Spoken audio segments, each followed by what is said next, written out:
The fixture not just for Mancunians but for the entire football world. Manchester Rahman City মিয়ার and গাল লাল Manchester হয়ে United আছে। will go at it সকালে today. রহমানের কাছে একজন লোক এসেছিল। লোকটার নাম মোহিত। মোহিত সাহেব এসে রহমানের কাছে দাঁড়িয়ে বলে, Stay with us. We'll ওই have বেটা information for আমার you জুতো live জোড়া কালি করে on দে। TV. স্যার, কালি করতে 100 টাকা লাগবে। এত টাকা? 50 টাকা নিবি বুঝলে? স্যার, রেস্টুরেন্টে গেলে টিপস হিসেবে মানুষকে 500 টাকা দেন, আর আমি নিজের কাজের বিনিময়ে টাকা চাইছি বইলা এমন দামাদামি করেন? চুপ কর বেয়াদব, মুখের উপরে কথা বলিস। কালি কর। স্যার, 100 টাকাই লাগবে। রহমানের এমন কথা বলতেই রহমানের গালে কষে একটা চর পড়ে। আর চরের কারণে ওনার মুখটা লাল হয়ে যায়। চুপচাপ বসে থাকে তিনি। মোহিত জুতা কালি করার জন্য আবার ঝাড়ি দেয়। রহমান জুতা কালি করে দেয়। সারাদিন মানুষের গালমন্দ খেয়ে তার জীবন এগিয়ে যায়। রহমান মিয়ার একটা মাত্র ছেলে। ছেলেটার নাম হলো রিয়াজ। ভাইয়া, ওই ভাইয়া, তুমি কলেজে যাবে না? ওঠো, আর কত ঘুমাবে? ওই একটু ঘুমাতে দে তো বোন আমার, এখন যা সামনে থেকে। আমি তোমাকে ঘুমোতে দিলেও তোমার ফোনের দিকে তাকিয়ে দেখো, লিয়া আপু তোমাকে কতগুলো ফোন দিছে। এখন কি করবে তা তোমার ইচ্ছে, ভাবো যাবে কিনা। তুই আগে বলবি না ও ফোন দিচ্ছে অনেকগুলো? আজ আমার কপালে কি আছে কে জানে। রিলেশন শুরু করার আগে এগুলো মনে ছিল না, এখন ঠেলা সামলাও। আমি বলে তো ডেকে দিলাম। তুই কি আমার বোন তা ভাবতে অবাক লাগে। আরো আগে ডাকবি না? এত অবাক না হয়ে এখন তাড়াতাড়ি উঠে ফ্রেশ হয়ে আসো, আমি খাবার দিচ্ছি তোমাকে। রিয়াজ কলপাড়ে চলে যায়। মামাকে দেখতে পায় না সে। রিয়াজের বাবা হলো একজন মুচি। সারাদিন জুতার সেলাই করে যতটুকু আয় করে তাই দিয়ে নিজের ছেলেকে পড়াশোনা করায়, আর বাকি টাকা নিজের ছেলের জন্যই জমা করে। অভাবের সংসারে রিয়াজ তার মামার বাড়ি এসে থাকে। এতক্ষণ রিয়াজ আর তিশার কথা বলছিল। তিশা হলো রিয়াজের মামাতো বোন। রিয়াজ ফ্রেশ হয়ে খাবার খেয়ে নেয়, তারপর দ্রুত কলেজে চলে আসে। কলেজে এসে চারপাশে তাকায় রিয়াজ। লিয়াকে কোথাও দেখতে পায় না। কলেজের ভেতর ভালো করে তাকিয়ে দেখে লিয়া কোথায় আছে। লিয়াকে মাঠের এক কর্নারে বসে থাকতে দেখে রিয়াজ দ্রুত সেখানে যায়। লিয়ার পাশে এসে বসে রিয়াজ। লিয়াকে বলে, কেমন আছো আমার জান পাখিটা? ওই রাখ তোর জান পাখি তোর কাছে। আগে বল, কলেজে আসতে এত লেট কেন হয়েছে? আমি তোমাকে কতবার ফোন দিছি, তা কি দেখোনি? এইবারে মতো মাফ করে দাও, আর এমন হবে না। আমি এই যে তোমার কান ধরে বলতেছি, আমার এমন ভুল আর কখনোই হবে না। ওই তুমি আমার কান ধরে মাফ চাচ্ছ, এটা কেমন বিচার? আমার কান ছাড়ো বলছি। আরে জানো, তুমি কেন বুঝছো না তোমার সব কিছু মানে আমার, আর আমার সব কিছু তোমার? তাহলে এখন বুঝতে পারছো তোমার কান কেন ধরছি? তোমার সাথে কথায় পারবো না। আচ্ছা 1 মিনিট, তোমাকে যে বললাম আমার কাছে আসলে অন্তত একটা নতুন দামি পোশাক পরতে। রিয়াজ, তুমি কি একটু ভালো পোশাক পরে কলেজে আসতে পারো না? তোমাকে আগেও বলেছি, এখনো বলি, লিয়া, আমি হলাম খুবই সাধারণ পরিবারের ছেলে। মানে আমার বাবা একজন মুচি। আমাদের নুন আনতে পান্তা ফুরিয়ে যায়। সো আমাকে কিছু করতে হলে অনেক ভেবেচিন্তে করতে হয়। সত্যি বলতে, নতুন পোশাকের স্বপ্ন আমার কাছে একটা রঙিন স্বপ্নের মতো। আচ্ছা হয়েছে, এখন ক্লাসে চলো। দুজনেই ক্লাসে আসলো। লিয়া বুঝতে পারে রিয়াজের মন খারাপ হয়ে গেছে, কিন্তু লিয়া সেভাবে বলতে চায়নি। রিয়াজের বাবা ঠিকমতো রিয়াজের পড়াশোনার খরচ চালাতে পারে না, তার উপর সংসারের খরচ তো আছেই। এই জন্য রিয়াজ তার মামাদের বাড়িতে এসে পড়াশোনা করে। দুজনে ক্লাসে আসলো। ক্লাসে এসে কিছুক্ষণ বসার পরেই স্যার চলে আসে। স্যার এসে বলে, আজকে তোমাদের সকলের কাছে একটি প্রশ্ন থাকবে। আমরা সবাই বেঁচে থাকতে সংগ্রাম করি, অথচ জীবনের মানেই কি সংগ্রাম করা? তোমাদের কি মনে হয় জীবন মানে কি? কেউ কি বলতে পারবে? স্যারের প্রশ্ন শুনে ক্লাসের সবাই চুপ হয়ে যায়। কে কি বলবে ভেবে পায় না। স্যার সবার দিকে তাকিয়ে আছে। হঠাৎ সবার মধ্য থেকে লিয়া দাঁড়ায়। সবাই ভাবে লিয়া স্যারের প্রশ্নের জবাব দিবে, কিন্তু লিয়া সবাইকে অবাক করে দিয়ে, বিশেষ করে রিয়াজকে অবাক করে দিয়ে স্যারকে বলল, স্যার, আপনার এই প্রশ্নের জবাব আমি দিতে পারলেও হয়তো সেটা অগোছালো হবে। এর থেকে রিয়াজকে জিজ্ঞাসা করুন, সেই বলবে। কারণ রিয়াজ তো টুকটাক কবিতা লেখে, সে বলতে পারবে ঠিক মতো। রিয়াজ থতমত খায়। কি বলবে সে বুঝতে পারে না, কিন্তু স্যার তার শোনে না। রিয়াজের কথা শুনতেই স্যার বলল, রিয়াজ, তুমি দাঁড়াও, বলো জীবন মানে কি? সঠিক অ্যান্সার আশা করছি। রিয়াজ একটু ভেবে নেয়, কি বলবে খুঁজতে থাকে, মানুষের চোখ ওর দিকে। রিয়াজ এমনিতে মুচির ছেলে বলে সবার থেকে অপমানিত হয়। স্যার, জীবন মানে জীবন। যদি আমরা বুঝতে পারি জীবন মানে দুঃখ কষ্ট বেদনা, যেখানে শুধু ভালো থাকার আফসোস করতে হয়, কখনো ভালো থাকাটা কোনো দিন হয়ে ওঠে না। তবে স্যার, আমি যদি কবি ভাষায় বলি জীবনের মানে কি, তাহলে শুনুন। জীবন মানেই তো সংগ্রাম, পথটা যে দুর্গম। জীবন মানে দুঃখ কষ্ট বেদনা। জীবন মানে ভালো থাকার জন্য আফসোস করা। জীবন মানে ব্যথা বেদনা আর স্বপ্নের প্রচেষ্টা। জীবনের সংগ্রামে হাঁটতে শিখিনি আমি, নেমেছি যে জীবনের সংগ্রামে। দেহ বল মনোবল আছে যতক্ষণ, অভিযানে সংগ্রামী আমি আজীবন। জীবনের সংগ্রামে আসবে শত বাধা, আসবে জঘন্য ঘৃণা। ওরা পাল্টে দিতে চাইবে আমার এই সংগ্রামী জীবনের গতিধারা। আমি যে একজন সংগ্রামী নাবিক, এটাই হলো ওদের আমাকে নিয়ে আতঙ্ক হবার প্রধান কারণ। জীবন মানেই তো সংগ্রাম, জীবন মানেই তো যুদ্ধ। জীবনে আসুক যত বাধা, অটুট থাকবে আমার এই জীবন নিয়ে সংগ্রামময় জীবনের গতি। রিয়াজ কথাগুলো বলে থামলো। সবাই চুপচাপ বসে আছে, বেশ মনোযোগ দিয়ে কবিতা শুনলো রিয়াজের থেকে। তারপর হঠাৎ ক্লাসে সবাই হাততালি দিতে থাকে। রিয়াজ লজ্জা পায়, বেশ কিছু সময় এমন হাততালি চলে। স্যার তখন সবাইকে থামিয়ে দিয়ে বলে, আমরা সবাই জীবনের কাছে পরাজিত হই, কারণ জীবন আমাদেরকে চরম সত্য দেখায়। জীবনের সাথে জড়িত আছে পরিস্থিতি। রিয়াজের থেকে সবাই বুঝলে তো জীবনের মানে। রিয়াজ, তুমি অসাধারণ, বেশ ভালোভাবেই আবৃত্তি করলে তুমি। স্যার আরও বেশ কিছু সময় ধরে লেকচার দিলেন ক্লাসে। তারপর উনি ক্লাস শেষ করে চলে যায়। রিয়াজ আর লিয়া একসাথে বাকি সব ক্লাস করল। ক্লাস শেষ করে দুজনে কিছু সময় গল্প করে নিজের বাড়িতে চলে আসে। রিয়াজ হলো মুচির ছেলে, বাবা অনেক গরিব, সংসার চালাতে হিমশিম খায়। সেজন্য ওর বাবা পড়াশোনার খরচ চালাতে পারলেও সংসার চালাতে পারে না। সেজন্য রিয়াজ মামার বাড়িতে এসে থাকে।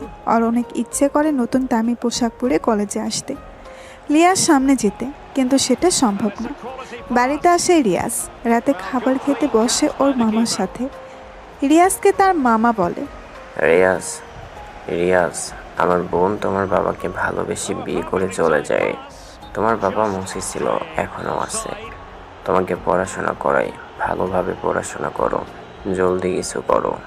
হ্যাঁ মামা, ইচ্ছে আছে, বিজনেস করব। মামা আর কিছু বলে না। সবাই খাবার খেয়ে যে যার রুমে চলে যায়। রিয়াজ একটু পড়াশোনা করে লিয়াকে কল দেয়। দুজনে বেশ কিছু সময় কথা বলে ঘুমিয়ে পড়ে। রোজ সকালে মামাতো বোন তিশা এসে রিয়াজকে ডেকে দেয়। আজকেও ডেকে দিয়েছে। রিয়াজ দ্রুত ফ্রেশ হয়ে খাবার খেয়ে আবার কলেজে চলে আসে। কলেজে এসে রিয়াজের প্রথম কাজ হলো লিয়াকে খুঁজে বের করা। লিয়াকে খুঁজতে খুঁজতে রিয়াজ ক্লাসে আসে। রিয়াজ ক্লাসে এসে দেখে লিয়া ওর ফ্রেন্ডের সাথে কথা বলছে। রিয়াজ লিয়াকে ডাকে, কিন্তু লিয়া একবারও রিয়াজের দিকে তাকালো না। রিয়াজ গিয়ে একটা বেঞ্চে বসে, আবার লিয়াকে ডাকে, কিন্তু লিয়া কথা বলে না। লিয়া আজ আর রিয়াজের পাশে এসে বসে না। রিয়াজও আর ডাকে না। রিয়াজ একাই ক্লাস করে। লিয়া রিয়াজের অনেক আগেই বের হয়। রিয়াজ সবার শেষে বের হয়েছে।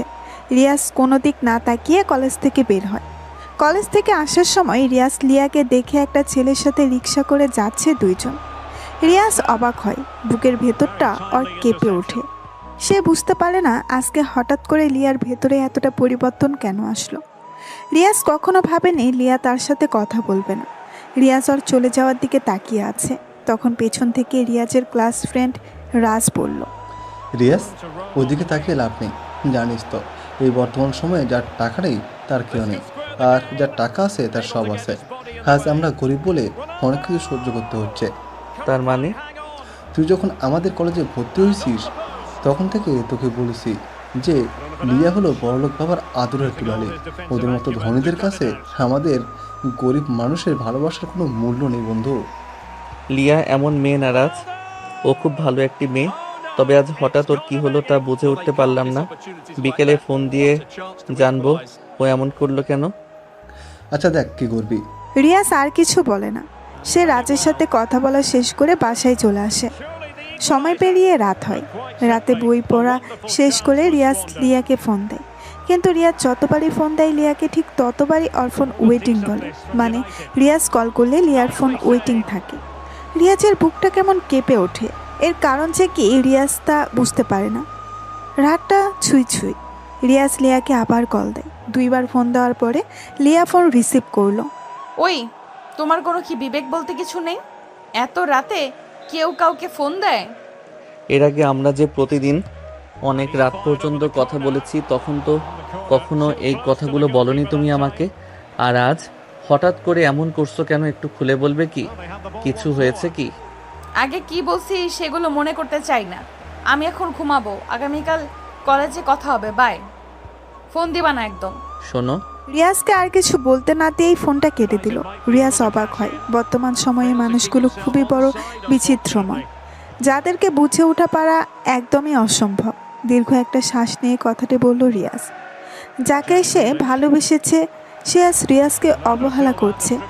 এসব ভাবতে ভাবতে রিয়াজ ঘুমিয়ে পড়ে। সকাল হয়। সকালে তিশা রিয়াজকে রুমে এসে ডাকতে থাকে। তিশা বলে, ভাইয়া ওঠো, কলেজে যাবে না তুমি? যাবো তো। তাহলে ফ্রেশ হও তাড়াতাড়ি, সময় কিন্তু বেশি নেই। রিয়াজ ঘুম থেকে উঠে ফ্রেশ হয়ে নিল। তারপর নাস্তা করে আজকে সব দিনের থেকে নিম্নমানের পোশাক পরে কলেজে আসে রিয়াজ। রিয়াজের দিকে সবাই কেমন দৃষ্টিতে তাকিয়ে থাকে। রিয়াজ কলেজের ভেতরে প্রবেশ করে। ভেতরে এসেই একটি দৃশ্য দেখে। রিয়াজের মেজাজটা খুবই গরম হয়ে গেল, কেননা রিয়াজ কলেজের ভেতরে প্রবেশ করে দেখে লিয়া গতকাল সেই ছেলেটির হাত ধরে হেসে হেসে ওর সাথে কথা বলছে। রিয়াজ এটা দেখে অনেক অবাক হয়। রিয়াজ আর এক মুহূর্ত দেরি না করে লিয়ার কাছে চলে আসে। ওদের সামনে এসে দাঁড়ায় রিয়াজ। রিয়াজ লিয়াকে বলে, লিয়া, তুমি এই ছেলেটির সাথে কি করছো? তাতে তোর কি? কে তুই? আমার কি মানে? আর এইভাবে কথা বলছো কেন? তোমার সাথে গতকাল থেকে কথা বলার সুযোগ পাচ্ছি না, তার কারণ কি? কোনো রকম চান্সই দিচ্ছ না কথা বলতে? তোর মতো ছোট লোকের সাথে আমার কোনো কথা আছে বলে মনে হয় না, তাই কথা বলি না। আশা করি বুঝতে পারছিস। লিয়া, এইগুলো তুমি কি বলছো? তোমার মাথা ঠিক আছে তো? এই ছোট লোকের বাচ্চা, তুই আমাকে কোন সাহসে নাম ধরে ডাকিস? তোর এত সাহস কে দিছে রে? লিয়ার প্রতিটি কথা রিয়াজের বুকের ভেতর তীরের মতো আঘাত করছে, কিন্তু সে বুঝতে দিচ্ছে না কাউকে কিচ্ছু। চুপচাপ সহ্য করছে লিয়ার কথা। রিয়াজ আবার লিয়াকে বলে, লিয়া, তুমি তো এমন ছিলে না। ও সরি, আপনাকে তো আপনি করে ডাকতে হবে, আবার নামও তো ধরে ডাকা যাবে না। আপনি তো এমন ছিলেন না। এই 2টি বছরের আমাদের ভালোবাসা কি আপনার কাছে শুধুমাত্র অভিনয় ছিল? তোদের মতো ছোট লোকদের সাথে মজা করা যায়, কখনো তোদেরকে ভালোবাসা যায় না, বুঝেছিস? সামনে থেকে যা। রিয়াজ কান্না করে দেয়। কান্না ভেজে চোখ নিয়ে রিয়াজ লিয়ার হাত ধরে। লিয়ার হাত ধরে রিয়াজ বলে, এমন করো না লিয়া, আমি তোমাকে ছাড়া বাঁচবো না। তুমি তো জানো আমি তোমাকে কতটা ভালোবাসি। তুমি তো আমাকে প্রপোজ করেছিলে। আজ তাহলে এমন করে কথা বলছো কেন? আমি কি করেছি আমাকে বুঝিয়ে বলো, আমি সব ঠিক করে নেব। তবু লিয়া প্লিজ এমনটা করো না, আমি তোমাকে ছাড়া একটুও থাকতে পারবো না। লিয়া এক ঝটকায় রিয়াজের থেকে হাত ছাড়িয়ে নেয়। তারপর ঠাস ঠাস করে রিয়াজের গালে 2টা চড় বসিয়ে দেয়। লিয়া রেগে বলে, ওই তোরে না বলছি তোকে আমি ভালোবাসি না, তাহলে তুই কেন আমাকে ধরছিস? আর কখনো তুই আমার সামনে আসবি না, কথাটি যেন তোর মনে থাকে। লিয়া, আমি যে তোমাকে অনেক ভালোবাসি। ভালোবাসা? মুচির ছেলে হয়ে ভালোবাসতে আসছিস? বেটা ছোট লোক। আর শোন, এই যে নিলয়কে দেখছিস, ও হলো আমার ভালোবাসার মানুষ। আমরা একজন আরেকজনকে ভালোবাসি, অনেক বেশি ভালোবাসি, বুঝেছিস তো? রিয়াজকে আর কিছু বলার সুযোগ না দিয়ে কথাগুলো বলে রিয়াজের সামনে থেকে চলে গেল। লিয়ার কথাগুলো শুনে রিয়াজের 2 চোখ দিয়ে অনবরত পানি পড়তে থাকে। বিড়বিড় করে বলে, আমি আজ গরিব বলে আমার ভালোবাসার মানুষটি আজকে আমাকে ছেড়ে চলে গেল। আজ আমার বাবা মুচি বলে সবাই আমাকে নিয়ে নাক ছিটকায়, অথচ আমার বাবা তো চুরি করে না। রিয়াজ আর কিছু ভাবতে পারে না। আর অনেক কষ্ট হচ্ছে। লিয়াকে নিয়ে ভাবতে থাকে। তখন পেছনে রাজ এসে দাঁড়ায়। রিয়াজের পেছন থেকে রাজ এসে বলে, বন্ধু, কান্না করিস না। তোকে তো বলেছিলাম ভালোবাসা সবসময় দামি পোশাক, পরিচয় আর টাকার কাছে সীমাবদ্ধ থাকে। কান্না না করে তুই দেখিয়ে দে তুইও পারিস। ভেঙে না পড়ে দেখিয়ে দিবি তুইও পারিস টাকা উপার্জন করে ধনী হয়ে। তোর না বিজনেস করার ইচ্ছে? তাহলে শুরু করে দে। সব মানুষ একই রকম, কাউকে বিশ্বাস করতে কষ্ট হয় আমার। মন খারাপ করিস না, নিজেকে বড় হতে হবে তো, বুঝলি? অনেক বড় হতে হবে। তুই যা বলেছিস তা ঠিক বলেছিস রাজ, তবে একটি কথা মনে রাখবি রাজ, প্রতিনিয়ত রিক্সা চালায় যে ব্যক্তি, তার কি জীবনের প্রতি বিরক্ত নেই? আবার সারাদিন সেলাই করা ব্যক্তিটাকেও নিয়ে ভাবি, তার কি বিরক্তি নেই? রাস্তায় প্লাস্টিকের জিনিসপত্র খোঁজাখুঁজি করা টোকাইদের বিরক্তি নেই? মুচিরা সারাদিন জুতা সেলাই করে কালি হাতে নিয়ে বসে থাকে, তাদের কি কাজে বিরক্ত নেই? ওদের বিরক্তি আছে, অলসতা আছে, তবুও বেঁচে থাকার সংগ্রাম, প্রতিনিয়ত বুকে কষ্ট মুখে হাসি নিয়ে যাদের পথ চলা, তাদের কাছে জীবনের মানেটা ভিন্ন। জীবনের ক্ষুধা মেটাতে, ছেলে মেয়েদের মুখে হাসি ফোটাতে, দুটো ভাতের জন্য তাদের নিত্যকার জীবনের কাজকর্ম, এই হাড় ভাঙা পরিশ্রম, এই দুটো মুঠো ভাতের জন্য যুদ্ধ, এটাই হয়তো জীবন। মধ্যবিত্ত মানুষের নিজ পরিবার ভাই বোনদের জন্য নিজের জীবনের বেশিরভাগ সময় অতিবাহিত করে, তাদের জীবনের মানে আবার ভিন্ন হয়তো। এসব ভাবি সব কেমন গোলমেলে লাগে। আবার সংগ্রামের মাধ্যমে জীবনের রং বদলায়, মানুষ সুখী হয়, টোকাই বিত্তবান হয়, বিত্তবান গরিব হয়ে যায়, মধ্যবিত্ত হয়তো আবার মধ্যবিত্তরাই। জীবন এমনই, আজকেও ধনী কালকেও গরিব, ভাঙা গড়াই জীবন চলে জীবনের মতো। কিন্তু যুদ্ধটা সবাইকেই করতে হয়, কেউ জেতে বা হারে। মুচি বলে তাদের ছেলে মেয়েরা সম্মান পায় না, প্রয়োজনে তাদের কপালে জোটে তাচ্ছিল্য, অবহেলা আর অপমান। থাক যাই রে বন্ধু, কিছু ভালো লাগছে না। রিয়াজ আর কিছু না বলে চলে আসে কলেজ থেকে। মনটা ওর অনেক খারাপ, বাবার কথা খুব মনে পড়ছে। রিয়াজের সাথে ওর বাবার একটা ঘটনা রিয়াজকে আজও ভাবায়। রিয়াজ খুব ছোট ছিল যখন, তখন রিয়াজ আর তার বাবা একসাথে গাছের নিচে বসেছিল জুতো কালি করতে। রিয়াজ অনেক বায়না করেছিল যে তার বাবার সাথে যাবে। রিয়াজের বাবা রহমান মিয়া রিয়াজকে সাথে করে নিয়েও আসে। রহমানের দেখা দেখিয়ে রিয়াজও জুতো নিয়ে খেলতে থাকে। একজন লোক আসে রিয়াজের বাবার কাছে, জুতো কালি করে দিচ্ছিলেন তিনি। কালো জুতোতে রিয়াজ হঠাৎ করে লাল কালি ফেলে দেয়। লোকটি অনেক রেগে গিয়ে রিয়াজকে গালি দেয়। তারপর থেকে রহমান মিয়া ঠিক করে ছেলেকে সে পড়াশোনা করাবে, কখনোই সে মুচির ধারে কাছেও আসতে দেবে না। রিয়াজ রাতের বেলা বিছানায় শুয়ে শুয়ে লিয়ার কথা ভাবছে। কতই না যে সুন্দর ছিল লিয়ার সাথে কাটানো ওর আগের দিনগুলো। লিয়ার সাথে রিয়াজ চেয়েছিল খুনসুটির মাধ্যমে কাটিয়ে দিতে, চেয়েছিল বাকি জীবন, কিন্তু সেটা আর হয়ে উঠল না। সব কিছু শেষ হয়ে গেল। শেষ হওয়ার পেছনের কারণ টাকা। টাকার জন্য আজকে লিয়া তাকে ছেড়ে চলে গিয়েছে। এই জন্যই মনীষীরা বলেছেন, টাকার গন্ধ সবাইকে করে দেয় অন্ধ। পৃথিবীর সকল মানুষ টাকার পেছনে ছুটে চলে, টাকার জন্য কেউ সত্যিকারের ভালোবাসাকে প্রাধান্য দেয় না। তবে রিয়াজের আরও একটা অতীত আছে, সেই অতীত কেউ জানে না। হ্যাঁ, এটা সত্য যে রিয়াজের বাবা মুচি ছিল, কিন্তু সেই অতীত ছাড়া একটা অতীত রিয়াজকে ঘিরেই রেখেছে। রিয়াজ পড়াশোনা করে অনেক ভালোভাবে, নিজেকে আর লিয়ার সাথে মিশাবে না। রিয়াজ পরের দিন কলেজে আসে। রিয়াজকে দেখে রাজ দ্রুত রিয়াজের কাছে আসে। রিয়াজ বসেছিল শহীদ মিনারের সিঁড়িতে। রাজ এসে রিয়াজকে বলল, কিরে এখানে বসে আছিস যে? তোর লিয়াকে দেখলাম নিলয়ের সাথে বাকি করে কোথায় যেন গেল। ও সরি, তোর লিয়া না তো, এখন সে নিলয়ের। সরি বন্ধু। সমস্যা নেই বন্ধু, শোন, আমি এই ভার্সিটি ছেড়ে চলে যাচ্ছি, এই এলাকা ছেড়ে চলে যাচ্ছি, আর কখনো এখানে ফিরবো না। এই শহরের প্রতিটা রাস্তায় লিয়াকে ঘিরে আমার স্মৃতি জড়িয়ে আছে, যা আমাকে অনেক কষ্ট দিচ্ছে। হ্যাঁ, তা কি ভাবছিস? ভাবছি এই শহর ছেড়ে চলে যাব, আর এই ভার্সিটি থেকেও সব কিছু ছেড়ে চলে যাব। তুই কি পাগল হয়ে গিয়েছিস? আমাকে রেখে তোর মামাদের রেখে চলে যাবি? তোর কি আমাদের কথা মনে পড়বে না? সব কিছুই মনে পড়বে, তবে দীর্ঘশ্বাসের থেকে ছেড়ে যাওয়াটাই শ্রেয়। আমি টিসি নিতে এসেছি, থাক চলে যাব। রিয়াজ আর কিছু বলে না। সে প্রিন্সিপালের রুমে গিয়ে সব কিছুর ব্যবস্থা করে ফেলে। টিসি নিয়ে সে তার মামার কাছে আসে। মামার কাছে বলে, মামা, নতুন শহরে যাচ্ছি, আমার বিজনেস শুরু করব। আমি আর এক বন্ধু মিলে বিজনেস শুরু করার প্ল্যান করেছি, সেখানেই পড়ব। আমি আসি মামা। রিয়াজ, আমি দোয়া করি তুমি বড় হও। এই নাও কিছু টাকা তোমাকে দিলাম, এখানে 10 লাখ টাকা আছে, তুমি তোমার বিজনেস শুরু করো। আমি সব সময় তোমার জন্য দোয়া করব। মামা আপনি যে উপকারটা আমাকে করলেন সেটা কখনো ভুলবো না। রিয়াজ তার মামাকে জড়িয়ে ধরে। টাকাগুলো নিয়ে পাড়ি জমায় নতুন শহরে। তারপর কেটে যায় 5 বছর।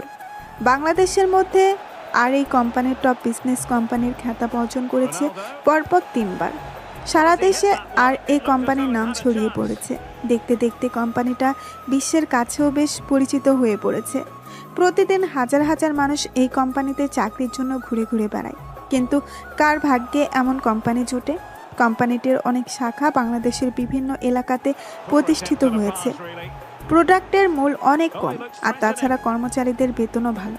এই জন্য কোম্পানিটার চাহিদাও অনেক ভালো। সব কোম্পানি আর এই কোম্পানির কাছে যেন মুখ থুবড়ে পড়েছে।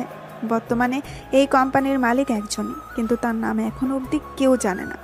খালি কোম্পানির মালিকের নামের সাথে মিল রেখে নামটা রাখা হয়েছে আর এ, কিন্তু কে সে কেউ জানে না। মিডিয়াতে কখনো সামনে আসেননি তিনি।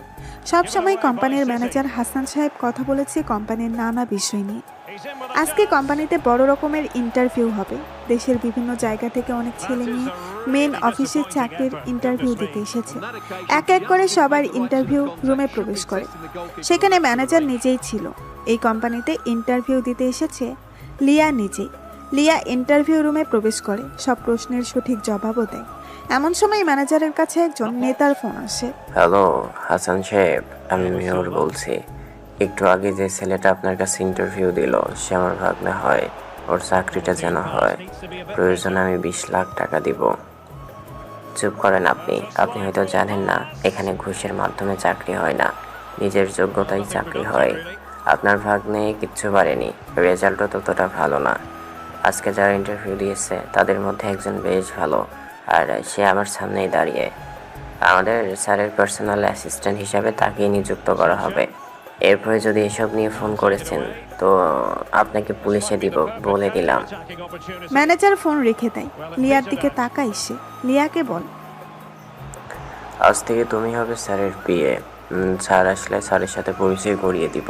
আপাতত চলে যাও। লিয়া চাকরিটা পেয়ে অনেক খুশি। এত বড় একটা কোম্পানিতে চাকরি হয়েছে। ভাবতেই লিয়া যেন খুশিতে নাচতে শুরু করে দেয়। কয়েকদিন পর সকালবেলা সবাই নাস্তা করছে একসাথে বসে।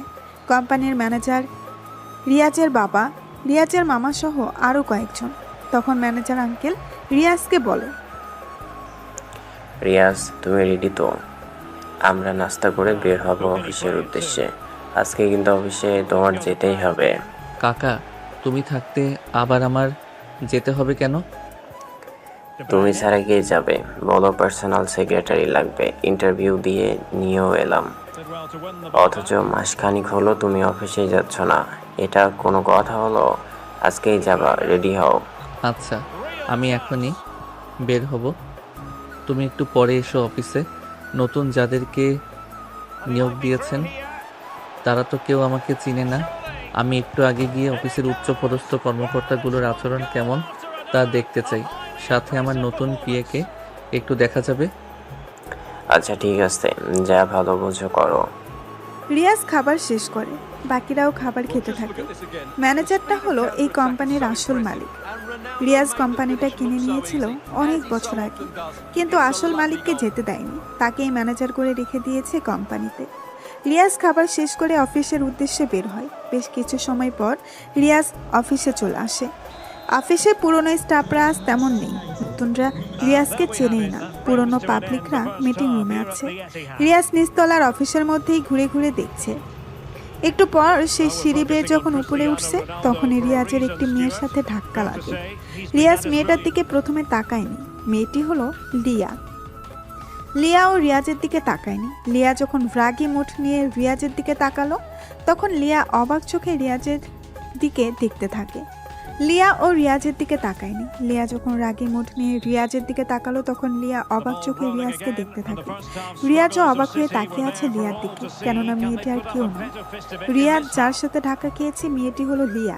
রিয়াজকে দেখে লিয়া বলল, আরে তুমি কেমন আছো? হ্যাঁ আমি ভালো আছি। তাই এই অফিসে হঠাৎ কি মনে করে? ও চাকরির ইন্টারভিউ দিতে নাকি? এখানে তোর মতো মানুষের চাকরি হবে না। ওই আর কি, যাই হোক আমার কথা পরে বলি। তা তুমি এখানে কি করো?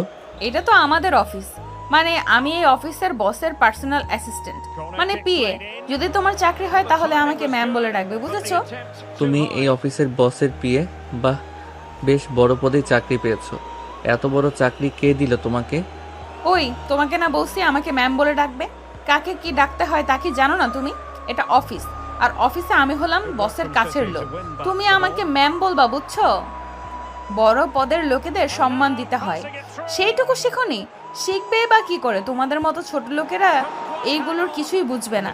আর তাছাড়া তুমি উপরের দিকে কি করতে যাচ্ছ? আজও সেই আগের মতো অহংকারী রয়ে গেছো। যাই হোক, ইন্টারভিউ দিতে আসলেও অফিসটা ঘুরে দেখার ইচ্ছা ছিল, তাই একটু দেখছি। তোমার কোনো সমস্যা? না, আমার কোনো সমস্যা নেই। তবে চাকরির ইন্টারভিউতে আমার নাম বলবা, আমি আসব। আমি বললে তোমার চাকরি হয়ে যাবে। তোমার মতো গরিব মানুষদের তো আবার এমনি এমনি চাকরি হবে না। আচ্ছা, এত অহংকার করো। যাই হোক, দেখি সামনে গিয়ে। রিয়াজ আর কিছু না বলে চলে যায় সেখান থেকে। অফিসের চারপাশ ঘুরে ঘুরে দেখছে রিয়াজ, আর মাঝে মাঝে লিয়ার কথাও ভাবছে। লিয়ার অহংকার এখনো কমেনি। সময় হলে লিয়ার এমন অহংকার রিয়াজ কমিয়ে দিবে। রিয়াজ ঘুরতে ঘুরতে সারা অফিস রুম দেখতে থাকে। সবাই রিয়াজের দিকে কেমন করে তাকায়, কারণ বহিরাগত একজন মানুষ নিজের ইচ্ছে মতো অফিসে এসে ঘুরছে। কেউ রিয়াজকে সেইভাবে চেনে না, তাই অফিসের স্টাফদের সামনে রিয়াজের এমন ঘোরাঘুরিটা রিয়াজ বেশ ভালো মতোই এনজয় করছে। রিয়াজ ঘুরে ঘুরে উপরতলাতে এসে ম্যানেজার কাকার রুমে প্রবেশ করলো। ম্যানেজার সাহেব অনেক আগেই অফিসে এসেছেন। রিয়াজকে দেখে বলল, আরে রিয়াজ হলো তোমার অফিসে ঘোড়া। কত বছর পর পর যে অফিসে আসো তুমি নিজেই জানো না। সব তো আপনাদের কাছেই আছে, আপনি জানেনই কোম্পানি কিভাবে কি করতে হবে। মাঝে মাঝে এসে দেখে যাই। তো তোমার আসতে কোনো সমস্যা হয়নি তো? না কাকা, আপনাকে যা বলছিলাম সব ঠিক আছে? হ্যাঁ, সব ঠিক আছে। পুরনোদের মিটিং রুমে বসিয়ে রেখেছে। সবাইকে বলেছি স্যার আসলে মিটিং হবে। আচ্ছা ঠিক আছে, যান মিটিংয়ের ঘোষণা দেন, আমি বসি। রিয়াজ বসে বসে ফোন চাপতে থাকে। কিছুক্ষণ পর ম্যানেজার কাকা এসে বলে মিটিং রুমে যেতে। সবাই গিয়ে বসে আছে মিটিং রুমে। রিয়াজ বসা থেকে উঠল। আমার পিএ কোথায়? সবাই মিটিং রুমে আছে। চলেন তাহলে মিটিং শুরু করি। ওরা দুইজন একসাথে প্রবেশ করে মিটিং রুমে। ওদের দুজনকে একসঙ্গে প্রবেশ করতে দেখে সবাই দাঁড়িয়ে সালাম দেয়। লিয়াও উঠে দাঁড়িয়েছে। সে ভাবছে ম্যানেজার এসেছে, তাই সালাম দিচ্ছে সবাই। রিয়াজ একটা চেয়ারে বসলো। ম্যানেজার সবার সাথে কিছু সময় কথা বলে সবার উদ্দেশ্যে। সবাই তখন রিয়াজের দিকে তাকিয়ে আছে। ইয়ং একটা ছেলে, আজ এত বড় বিজনেসম্যান, কিন্তু কিভাবে হলো? বিশেষ করে লিয়া তো আরও বেশিই অবাক হয়, কারণ যে ছেলেটা নিজেকে মুচির ছেলে হিসেবে পরিচয় দিত, সেই ছেলেটাই আজ কিনা টপ বিজনেসম্যান। কিন্তু কিভাবে সম্ভব? ম্যানেজার আরও বলল, রিয়াজ হলো এই গ্রুপের একমাত্র মালিক। রিয়াজ খুব কষ্ট করে আজ এই পর্যন্ত এসেছে। নিজেকে প্রমাণ করেছে সে কারোর থেকে কম নয়। সে আমাদের গর্ব। রিয়াজের মাধ্যমে আমরা আজ এখানে আসতে পেরেছি। সবাই রিয়াজের জন্য একটা হাততালি দাও। ম্যানেজার সাহেবের কথা মতো সবাই হাতে তালি দিয়ে স্বাগত জানালো রিয়াজকে। একে একে অনেকে রিয়াজের কাছে এসে সালাম দিয়ে ফুল এগিয়ে দেয়। সবার দেখা দেখিতেই লিয়াও এগিয়ে আসে। রিয়াজের দিকে তাকিয়ে অবাকের সহিত মুস্কি হাসি দিয়ে শুভেচ্ছা নেয়। ম্যানেজার বলে, রিয়াজ তেমন অফিসে না আসলেও সবসময় কোম্পানির সবার কাজের প্রতি নজর রেখেছে। সে আপনাদের উদ্দেশ্যে কিছু বলতে চায়। টেবিল মাইক্রোফোন অন করলো রিয়াজ। গায়ে দামি পোশাক, স্টাইলটাও যেন একদম হিরোদের মতো। রিয়াজ সবার দিকে তাকিয়ে মুস্কি হাসলেন, তারপর বলল, আমার এত দূরে আসার পিছনে একজনের অবদান অনেক বেশি। সে কে জানতে চান? আজ থাক, সময় হলে আপনারা নিজেরাই জানতে পারবেন। রিয়াজ কথাগুলো শেষ করে লিয়ার দিকে তাকায়। লিয়া মাথা নিচু করে দাঁড়িয়ে আছে। রিয়াজ আবারও বলল, রবীন্দ্রনাথ স্কুল পালিয়েছেন। নজরুল তো বেশি পড়তেই পারল না। লালন তো বুঝলই না স্কুল কি। আজ মানুষ তাদেরকে নিয়ে গবেষণা করে পিএইচডি ডিগ্রি অর্জন করছে। অ্যান্ড্রু কার্নেগিকে তো ময়লা পোশাকের জন্যই পার্কে ঢুকতে দেয়নি। 30 বছর পরে উনি সেই পার্কটি কিনে ফেলেন আর সাইনবোর্ড লাগিয়ে দেন, সবার জন্য উন্মুক্ত। স্টিভ জব শুধুমাত্র একদিন ভালো খাবারের আশায় 7 মাইল দূরে পায়ে হেঁটে গির্জায় যেতেন। ভারতের সংবিধান প্রণেতা বাবা আম্বেদকর নিম্নবর্ণের হিন্দু ছিলেন বলে স্কুলের বারান্দায় বসে বসে ক্লাস করতেন। কোনো গাড়ি তাকে নিতেন না। মাইলের পর মাইল হেঁটে পরীক্ষা দিয়েছেন। বাংলাদেশ ব্যাংকের গভর্নর বাজার থেকে চাঁদা তুলে পড়ালেখা করেছেন। উনি সবার ঋণ শোধ করতে পারলেও ওই চাঁদার টাকা শোধ করতে কোনোদিন সাহস পাননি। সুন্দর চেহারার কথা ভাবছেন? শেখ সাদি রহমতুল্লাহ আলাইহির চেহারা যথেষ্ট কদাকার ছিল। লতা মঙ্গেশকরের চেহারা মোটেই সুশ্রী নয়। তৈমুর লং খোড়া ছিলেন, নেপোলিয়ন বেটে ছিলেন। সচিন তেন্ডুলকারের উচ্চতা তো জানাই আছে। আব্রাহাম লিঙ্কনের মুখ ও হাত যথেষ্ট বড় ছিল। স্মৃতিশক্তির কথা ভাবছেন? আইনস্টাইন নিজের বাড়ির ঠিকানা ও ফোন নাম্বার মনে রাখতে পারতেন না। কোনো কিছুই আপনার উন্নতির পিছনে বাধা হতে পারে না। যদি কোনো কিছু বাধা হয়ে দাঁড়ায় তবে তা আপনার ভিতরের ভয়। ভয়কে দূরে রেখে জয় করা শিখুন, সাফল্য ধরা দিবেই। আমি সাধারণ থাকতে পছন্দ করি, আগেও থাকতাম, কিন্তু একজন মানুষ ভালোবেসে পাশে এসেছিল, তবে বদলাতে সাহায্য করেনি পাশে থেকে, সে কেবল চলে গিয়েছিল। রিয়াজ কথাগুলো বলে থামল। লিয়ার দিকে তাকিয়ে বলল, লিয়া, আপনি নিশ্চয়ই আমার কথাগুলো বেশ ভালো করে বুঝতে পেরেছেন এখন, কারণ কথাগুলো আপনার জন্য খুবই গুরুত্বপূর্ণ। যেহেতু আপনি নতুন, তার উপর আপনি আমার পিএ, তাই আমি কেমন সেটা আপনার জানা জরুরি, পরবর্তীতে যেন কোনো ভুল না হয়। লিয়া কথা না বলে মাথা নাড়ায়। রিয়াজ আর কিছু বলল না। রিয়াজ আর সেখানে না দাঁড়িয়ে নিজের কেবিনে চলে আসে। রিয়াজের চলে যাওয়ার দিকে তাকিয়ে আছে লিয়া। রিয়াজকে নিয়ে ভাবনাতে ব্যস্ত হয়ে পড়ে। মনে মনে রিয়াজকে নিয়ে বলে, রিয়াজ, আমি জানি শেষের কথাগুলো তুমি আমাকে উদ্দেশ্য করে বললা। আর যে কথাগুলো তুমি যে কারণে আমাকে বলেছো তা ঠিক। আমার কারণগুলো সময় হলে তুমি অবশ্যই বুঝতে পারবে। শুধু সময়ের অপেক্ষা করো। আমিও একদিন তোমাকে কিছু বলতে চাই। লিয়া আর কিছু ভাবে না, রিয়াজের কেবিনের দিকে যেতে থাকে। রিয়াজ আর ম্যানেজার আঙ্কেলকে সব রকমের কাজ বুঝিয়ে দেয়। তারপর কেবিন থেকে বের হয় বাড়ি যাওয়ার জন্য। তখন লিয়ার সাথে দেখা। কোথায় যাচ্ছ তুমি? ম্যাম, এটা অফিস, আমি আপনার স্যার, আমাকে স্যার বলুন। স্যার বলবেনই বা কি করে? এতটুকু ভদ্রতা তো কখনো মনে হয় শেখেননি। ছোট লোকেরা অবশ্য ভদ্রতা এতটা শেখেও না। স্যার বলুন আমাকে। সরি স্যার, আর হবে না। এই তো গুড গার্ল। যাই হোক, অফিসে থাকুন, বাড়ি যাচ্ছি, কালকে কথা হবে। রিয়াজ লিয়াকে আর কিছু বলতে না দিয়ে সোজা চলে যায় সেইখান থেকে। সবাই অবাক হচ্ছে, মুচির ছেলে হয়ে এত বড় কোম্পানির মালিক কিভাবে হলো রিয়াজ। আসলে রিয়াজ যখন ঢাকাতে আসে মামার টাকা নিয়ে, তখন তার সাথে ওর বন্ধু সাকিব ছিল। সাকিব আর রিয়াজ মিলে 25 লাখ টাকা ম্যানেজ করে। দুজনে কি বিজনেস শুরু করবে সেটাই ভাবতে থাকে। দুজনে একটা চায়ের দোকানে বসে ভাবছে। দোস্ত, বাড়ি থেকে তো চলেই আসলি, কি বিজনেস শুরু করবি ভাবছিস কিছু? দেখো, শহরে কাঁচা সবজির চাহিদা বেশ, টাটকা সবজিও পাওয়া যায় না। আমরা যদি সবজির যোগান দিতে পারি, নিজেদের একটা পিক আপ থাকবে, তুই তো গাড়ি চালাতে পারিস, দুজনে গ্রাম থেকে সবজি কিনে সোজা ঢাকাতে আমরা সেল করব। এটাও ভালো, দেখি আর কি করা যায়। বলছিল, হঠাৎ একটা গাড়ি নিয়ন্ত্রণ হারিয়ে একটা কারেন্টের খুঁটির সাথে এসে মেরে দেয়। আর সাথে সাথেই গাড়ির কাঁচ ভেঙে একজন বের হয়ে আসে। গাড়ির সামনে এসে পড়ে লোকটা। গুরুতর অ্যাক্সিডেন্ট হয়। লোকটা আহত হয় বেশ ভালোভাবেই। রিয়াজ দৌড়ে যায় সেখানে। দুজনে মিলে হাসপাতালে ভর্তি করায়। লোকটা হলো আয়াত সাহেব। আয়াত সাহেব সুস্থ হতেই ডাক্তারদের জিজ্ঞাসা করে তাকে কারা হাসপাতালে এনেছে। তখন রিয়াজকে ডাকা হয়। রিয়াজ আর সাকিব আসে আয়াজের সামনে। আঙ্কেল, আপনি কি এখন ঠিক আছেন? হ্যাঁ, কিন্তু তোমরা আমাকে বাঁচালে কেন? আমাকে মরতে দিতে। এসব কি বলেন আপনি? কি হয়েছে? আপনাকে দেখে তো মনে হয় না কোনো সাধারণ মানুষ। হ্যাঁ, তাহলে কেন এমন কথা বলবেন? আসলে আমার আরএস কোম্পানিটা ডুবতে বসেছে। সব কর্মচারীরা ফাঁকি দিচ্ছে, ঋণের বোঝা বেড়েই চলছে। কি করব বুঝতে পারছি না, এজন্য এসব ভাবছিলাম, তাই অ্যাক্সিডেন্ট হলো। এই ব্যাপার? আচ্ছা, চিন্তা নেই, কি করতে হবে বলেন। ব্যাংক থেকে নোটিশ এসেছে, তাদের 1 কোটি টাকা শোধ না করলে তারা আমার কোম্পানি নিয়ে নেবে। আপাতত 25 লাখ টাকা দিলে অন্তত 6 মাস ওদেরকে ট্রিপ করানো যাবে।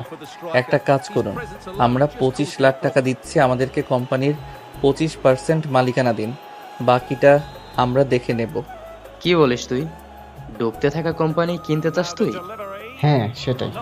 তোমাদের 25 লক্ষ টাকাই জলে যাবে, কোনো কিছুই হবে না। হোক, সব লস হোক, আপনি রাজি কিনা বলেন। আর সাকিব, আমাকে না তুই বিশ্বাস করিস, খালি আর একবার বিশ্বাস কর। ঠিক আছে আঙ্কেল, বলেন আপনি রাজি কিনা। আমার কোনো সমস্যা নেই, তবে মনে রাখিও তোমাদের হাতে থাকবে 6 মাস। 6 মাসে আবার 25 লক্ষ টাকা ব্যাংকে জমা দিতে হবে। এরপর আয়াজের থেকে রিয়াজ কোম্পানির 25% কিনে নেয়। কোম্পানির বাকি সব সাইট বন্ধ করে দিয়ে রিয়াজ কেবল 25% ওপেন করে কাঁচা সবজির সাপ্লাই দিতে থাকে। মাসখানেকের ভেতরেই পুরো সিটিতে রিয়াজ প্রধান সবজির সাপ্লায়ার হয়ে যায়। কিন্তু সাকিব হঠাৎ বলে, বন্ধু আমাকে 10 লাখ টাকা দে, আমি দেশের বাইরে চলে যাব। আমি আর এখানে থাকতে চাই না, কোম্পানিটা তোর হোক। আচ্ছা, তুই যেটা ভালো মনে করিস, আমি আর কি বলবো। সাকিবকে 10 লক্ষ টাকা দিয়ে বাকি সবটার মালিক হয়ে যায় রিয়াজ। রিয়াজ একাই সব সামলাতে শুরু করে। 5 মাসের ভেতরে 30 লাখ টাকা হয় রিয়াজের। আয়াজ বলে, একটা কাজ করো, তুমি এই কোম্পানিটা কিনে নাও। ব্যাংকের হাতে যাওয়ার আগে তুমি কিনে নাও। তুমি মালিক, ব্যাংকের টাকা শোধ করলে কোম্পানিটা তোমার। রিয়াজ এবার নিজ হাতে সবকিছু সামলাতে থাকে। দক্ষ কারিগর নিয়ে আস্তে আস্তে নতুন নতুন দিক কোম্পানিতে আনে। প্রথমে কাঁচামালের বিজনেস হলেও আস্তে আস্তে সেটা নতুন প্রোডাক্ট আবিষ্কারের দিকে এগিয়ে যায়। কোম্পানির টাকাও পরিশোধ হয়ে যায়। রিয়াজ আয়াজকে ম্যানেজার হিসাবে নিয়োগ দেয়। কোম্পানির নাম দেয় আর এ কোম্পানি। সব প্রোডাক্ট বাজারে যে দামে সবাই ছাড়ে, রিয়াজ সেই প্রোডাক্ট 10 টাকা কম দিয়ে ছেড়ে দেয়, যার কারণে রিয়াজের কোম্পানির প্রোডাক্ট বাজারে চাহিদাও বেশ ভালো। দামে কম হলেও মানের দিক দিয়ে সেরা হয়। আস্তে আস্তে বাকি কোম্পানিগুলো রিয়াজের সাথে পেরে উঠতে পারে না, রিয়াজের কাছে বিক্রি করতে হয়। এইভাবেই রিয়াজ অনেক বছর পর টপ বিজনেসম্যান হয়। পরের দিন রিয়াজ অফিসে আসে। অফিসে এসে নিজের কেবিনে প্রবেশ করে। চেয়ারে বসতেই রিয়াজ লিয়াকে ডাক দিল। তাকে পিয়ন এসে ডেকে দেয়। লিয়া দরজা খুলে দাঁড়িয়ে থেকে বলে, ভেতরে আসতে পারি স্যার? আসুন। আমাকে ডেকেছেন স্যার? হ্যাঁ, আপনি অফিসের পিয়নকে বলবেন আপনার সিট আমার রুমে নিয়ে আসতে এখন। আর আপনি ভালো করে শুনে রাখুন, আমার অফিসে জব করতে হলে টাইম টু টাইম অফিসে থাকতে হবে। আপনি যদি দেরি করে আসেন তাহলে আপনার বেতন থেকে টাকা কেটে ফেলা হবে। এখন আমার জন্য 1 কাপ কফি নিয়ে আসুন, যান। লিয়া মাথা নাড়িয়ে রুম থেকে চলে গেল। লিয়া এখন রিয়াজের কাছে সাধারণ একজন মানুষ, মানে বেতনভুক্ত কর্মচারী। তবে রিয়াজ আজও ভেবে পায় না যে মেয়ে রিয়াজের সব কিছু জানার পরেও প্রপোজ করে, ভালোবাসে। হঠাৎ করে লিয়া কেন তাকে ছেড়ে গিয়েছিল? মুচির ছেলে বলে ভার্সিটির সবাই যখন অপমান করত রিয়াজকে, তখনই লিয়া পাশে এসে দাঁড়াতো, রিয়াজকে টেনে তুলে নিত বুকে। তাহলে সেই রিয়াজকে ছেড়ে লিয়া কেন চলে গেল? লিয়া রিয়াজের সাথে কেন অমন করেছিল? সেটা রিয়াজকে জানতে হবে। আর লিয়ার তো এতদিন বিয়ে হয়ে যাওয়ার কথা, অত নীলই ছিল। তাহলে সে এখানে আসলো কেমন করে, বা এখানে চাকরিটাই নিল কেন? ধুর, কিছুই বুঝতে পারছে না রিয়াজ। মনে মনে লিয়াকে নিয়ে ভাবতে থাকে রিয়াজ, আর বিড়বিড় করে বলে, আমার হৃদয়ে একটি যন্ত্রণা, তুই আমার হলি না। কি দোষ ছিল আমার? তোকে ভালোবেসেছি নিজের চাইতো বেশি, সেটা কি ছিল বড় কারণ? তুই আমার মনটা কখনোই বুঝলি না লিয়া। এই মনে তোর জন্য কতটা ভালোবাসা পুষে রেখেছিলাম, খোঁজও নিলি না। আমার মনটা বুঝলে আজ তুমি আমার মনের রাজ্যের রানী হয়ে থাকতে। কিন্তু তুমি আমাকে ছেড়ে গিয়েছিলে, আমাকে অপমান করেছিলে। আজকে তুমি আমার পাশে থাকতে পারতে, কিন্তু তুমি যেন কত দূরে। রিয়াজ কথাগুলো ভাবতে থাকে লিয়াকে নিয়ে। লিয়া আবার দরজার কাছে এসে দাঁড়ায়। দরজা খুলে লিয়া বলে, স্যার আপনার চা রেডি, ভেতরে আসবো? হ্যাঁ। লিয়া এসে রিয়াজের দিকে চায়ের কাপ বাড়িয়ে দেয়। রিয়াজ চায়ে ফু দিয়ে যখনই মুখে দিল, তখনই রিয়াজ স্যাত করে উঠে বলে, এই চা মানুষে খায়? 1 কাপ চা বানাতে পারো না? পারো কি খালি মানুষকে নিজের অহংকার দেখাতে? এই চা এখন তুমি খাও, এই নাও। সরি স্যার, নতুন চা বানিয়ে নিয়ে আসি, এবার ভালো হবে। শাট আপ, এটা চা কোম্পানি না যে বারবার চায়ের পেছনে সময় দিবেন। আর তাছাড়া আপনাকে কি আমি বলছি আবার চা বানিয়ে নিয়ে আসতে? এখন এই চা আপনি আমার সামনে চেয়ারে বসে খাবেন। যেহেতু খারাপ চা বানিয়েছেন আপনি, তো আপনি এই চা খাবেন। খাচ্ছি স্যার। রিয়াজ চেয়ারে বসে রাগী লোকে তাকায় রিয়াজের দিকে। রিয়াজ মুখ টিপে হাসছে। তখন লিয়া নিজে নিজেকেই বলে, চা ভালো হয়নি ফাইন, তাতে এত ধমক দেওয়া লাগে? লিয়া চেয়ারে বসে চায়ে চুমুক দেয়। চা খেয়ে দেখলো যে চাটা তো ঠিকই আছে, বরং অনেক সুন্দর হয়েছে চা। তাহলে রিয়াজ বলল কেন যে চা ভালো হয়নি? রিয়াজ বসে বসে লিয়ার চা খাওয়া দেখছে। লিয়া ভয় নিয়ে একদম বাচ্চাদের মতো করে চা খাচ্ছে। রিয়াজ নিজেই বুদ্ধি খাটিয়ে লিয়াকে নিজের বানানো চা খাওয়ালো। কারণ লিয়াকে দেখে রিয়াজের মনে হয়েছে লিয়া অনেক ক্লান্ত, নার্ভাস। চা খেলে ক্লান্তি ভাবটা অনেক কমে যাবে, তাই লিয়াকে নিজের চা খাওয়ালো। রিয়াজ লিয়ার চা শেষ হতেই ঝাড়ি দিয়ে বলল, এটা আপনার বাড়ি পেয়েছেন? চা খেতে এত সময় লাগলে কাজ করবেন কিভাবে? আপনার চা খাওয়া শেষ হলে এখন আমার সাথে চলুন। ঢং দেখলে মনে হয় কোনো রাজকুমারী। যত সব, চলুন সাথে। লিয়া রিয়াজের থেকে ঝাড়ি খেয়ে বিষম খেলো ফ্রিতে। দ্রুত রিয়াজের সাথে বের হতে থাকে লিয়া। রিয়াজ লিয়াকে নিয়ে মার্কেটে চলে আসে। মার্কেটটা রিয়াজের। শপিং মলের মালিক রিয়াজ নিজেই। এখানে এসে লিয়া বলে, আমরা এখানে কেন আসলাম স্যার, জানতে পারি? আমাদের এখানে আসার কারণ হলো আমি কিছু পোশাক কিনতে চাই। তাছাড়া আমার সামনে কেউ অল্প দামি পোশাক পরুক, এটা আমি চাই না। জানেন, পোশাকের জন্যই আমাকে আমার প্রিয় মানুষটা ছেড়ে চলে গিয়েছিল। আগামীকাল আপনি ভালো পোশাক পরে অফিসে আসবেন। আমরা একটি জায়গায় যাব পোশাকগুলো নিয়ে। যে পোশাকগুলো এখন কিনবো সেগুলো সেখানে লাগবে। Okay sir.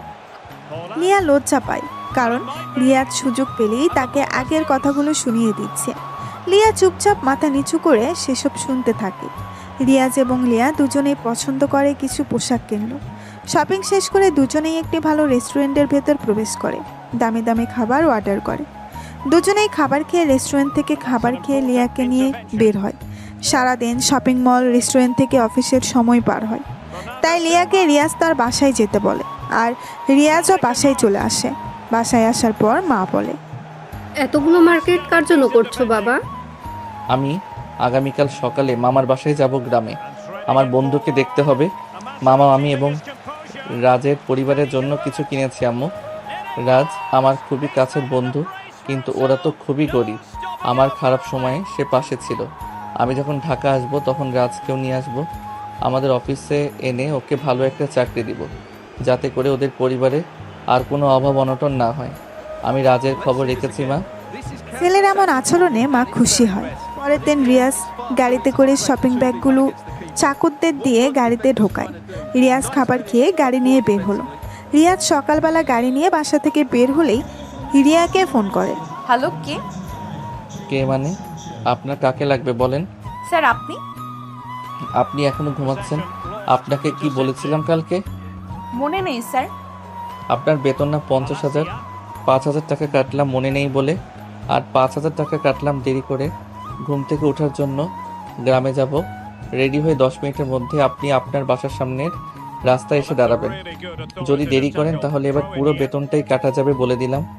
আচ্ছা। 10 মিনিটের ভেতরে রিয়াজ লিয়ার বাড়ির দরজার সামনে এসে দাঁড়ালো। লিয়াকে দৌড়ে আসতে দেখে গাড়ির কাছে কয়েক সেকেন্ডের পর লিয়া এসে হাঁপাতে থাকে। রিয়াজ লিয়াকে বলে, লিয়া, আপনি গাড়িতে উঠে বসেন জলদি, আপনার বেতন বেঁচে গিয়েছে। রিয়াজের কথা শুনে লিয়া গাড়ির ভেতরে আসে। লিয়া গাড়ির দরজা খুলে পেছনের সিটে বসতে চায়। তখনই রিয়াজ বলে, ওই মেয়ে, আমাকে কি আপনার ড্রাইভার মনে হয়? আপনি আমার সাথে সামনের সিটে বসেন। ভাব দেখে মনে হয় আমি ওর গাড়ির ড্রাইভার। আসেন সামনে। লিয়া ঝাড়ি খেয়ে চুপ হয়ে গেল। মনে মনে বলে, এখন ভাবখানা দেখে মনে হয় বিশ্ব কিনে রেখে দিয়েছে। কি ভাগ্যে যে এই চান্দুর অ্যাসিস্ট্যান্ট হলাম। লিয়া রিয়াজের পাশে সামনের সিটে গিয়ে বসলো। রিয়াজ গাড়ি নিয়ে রওনা হয় গ্রামের উদ্দেশ্যে। লিয়া বলল, আমরা কোথায় যাব স্যার? আমার জিএফের সাথে দেখা করতে। সে গ্রামে থাকে। রিয়াজের কথা শুনে লিয়া যেন নিজের কানকে বিশ্বাস করতে পারে না। রিয়াজেরও কি গার্লফ্রেন্ড থাকে? লিয়া রিয়াজকে ভালোবাসতো জীবনের শুরুতে। তবে কিছু সত্য ছিল যা রিয়াজ জানে না, কিছু রহস্য ছিল যা রিয়াজের অজানা। লিয়া মনে মনে বলে, আমার আগের সেই রিয়াজের আজকের রিয়াজের ভেতরে অনেক পার্থক্য। তাকে আমি কি সত্যিটা বলে দেব? ওরে এখন সত্যিটা যদি না বলি, তবে ও যদি অন্য কারোর হয়ে যায় সেটা কখনো আমি মেনে নিতে পারবো না, কারণ রাফিকে আমি আমার জীবনের চেয়েও বেশি ভালোবাসি। কথাগুলো লিয়া মনে মনে বলে, তবে রিয়াজকে এসব বলার সাহস পায় না ও। চুপচাপ বসে আছে লিয়া, চেয়ারে হেলান দিয়ে শুয়ে থাকে। কিছু সময় পর ঘুমিয়ে পড়ে লিয়া। কাঠটা কাঁধ হতেই রিয়াজের কাঁধের উপরে লিয়া মাথা রাখে, অর্থাৎ রিয়াজের কাঁধে মাথা রেখে লিয়া ঘুমিয়ে পড়ে। রিয়াজ কিচ্ছু বলল না। লিয়ার মাথাটা আরও ভালোভাবে যেন রাখতে পারে, সেজন্যই রিয়াজ নিজের কাঁধটা আরও ভালো মতো পেতে দেয়। আজ লিয়াকে রিয়াজ অনেক বছর পরে এভাবে কাছে পেল। লিয়াকে দেখতে থাকে রিয়াজ, কল্পনাতে লিয়াকে নিয়ে ভাবনাতে ডোবে রিয়াজ। রিয়াজের মন চাচ্ছে লিয়াকে একটু ছুঁয়ে দেখতে, কিন্তু সেই অধিকার যে এখন আর নেই, সেই সাহসটাও রিয়াজের এখন নেই। সব কিছু অনেক বছর আগেই নষ্ট হয়ে গেছে। হতে পারে লিয়া এখন অন্য কারো। তার থেকে বরং রিয়াজ গাড়ি চালাতে মনোযোগ দেয়। রিয়াজ গাড়ি চালাচ্ছে আর লিয়াকে কিছুক্ষণ পর পর দেখতে থাকে। এভাবে বেশ কিছু সময় পার হয়। লম্বা ঘুম দেয় লিয়া। কিছু সময় পর তারা গ্রামে প্রবেশ করে। লিয়া সোজা গাড়ি নিয়ে এসে রাজের বাসার সামনে পার্ক করে। লিয়া তখনও ঘুমে। রিয়াজ লিয়াকে ডাক দেয়। লিয়া, ওই লিয়া, ওঠো তাড়াতাড়ি। এত ঘুমাও কেন? সারা রাত কার বাগানে আম চুরি করতে গিয়েছিলে? লিয়া রিয়াজের ডাক শুনে চমকে ওঠে, ভয়ে রিয়াজের দিকে তাকিয়ে থাকে। রিয়াজ গাড়ি থেকে নামে। লিয়া ঘুম থেকে উঠে ভালো করে গাড়ির জানালা দিয়ে তাকিয়ে দেখে যে তারা গ্রামে চলে আসছে এবং এটা রাজের বাসাতে এসেছে। লিয়া গাড়ি থেকে বের হতেই রিয়াজকে প্রশ্ন করলো, এটা কার বাড়ি? ও বুঝেছি, এই হলো আপনার জিএফ এর বাসা, তাই না? আমার কিউট গার্ল। রিয়াজ মুস্কি হাসে। লিয়াও কিছু বলে না। রিয়াজ ফোন বের করে রাজকে ফোন দেয়। রাজ রিসিভ করতেই রিয়াজ রাজকে তার বাসার সামনে আসতে বলে। কয়েক সেকেন্ড পরে রাজ দ্রুত বাড়ির সামনে এসে দাঁড়ালো। আশেপাশে তাকাতেই দেখে রিয়াজ দাঁড়িয়ে আছে দামি গাড়ির সামনে।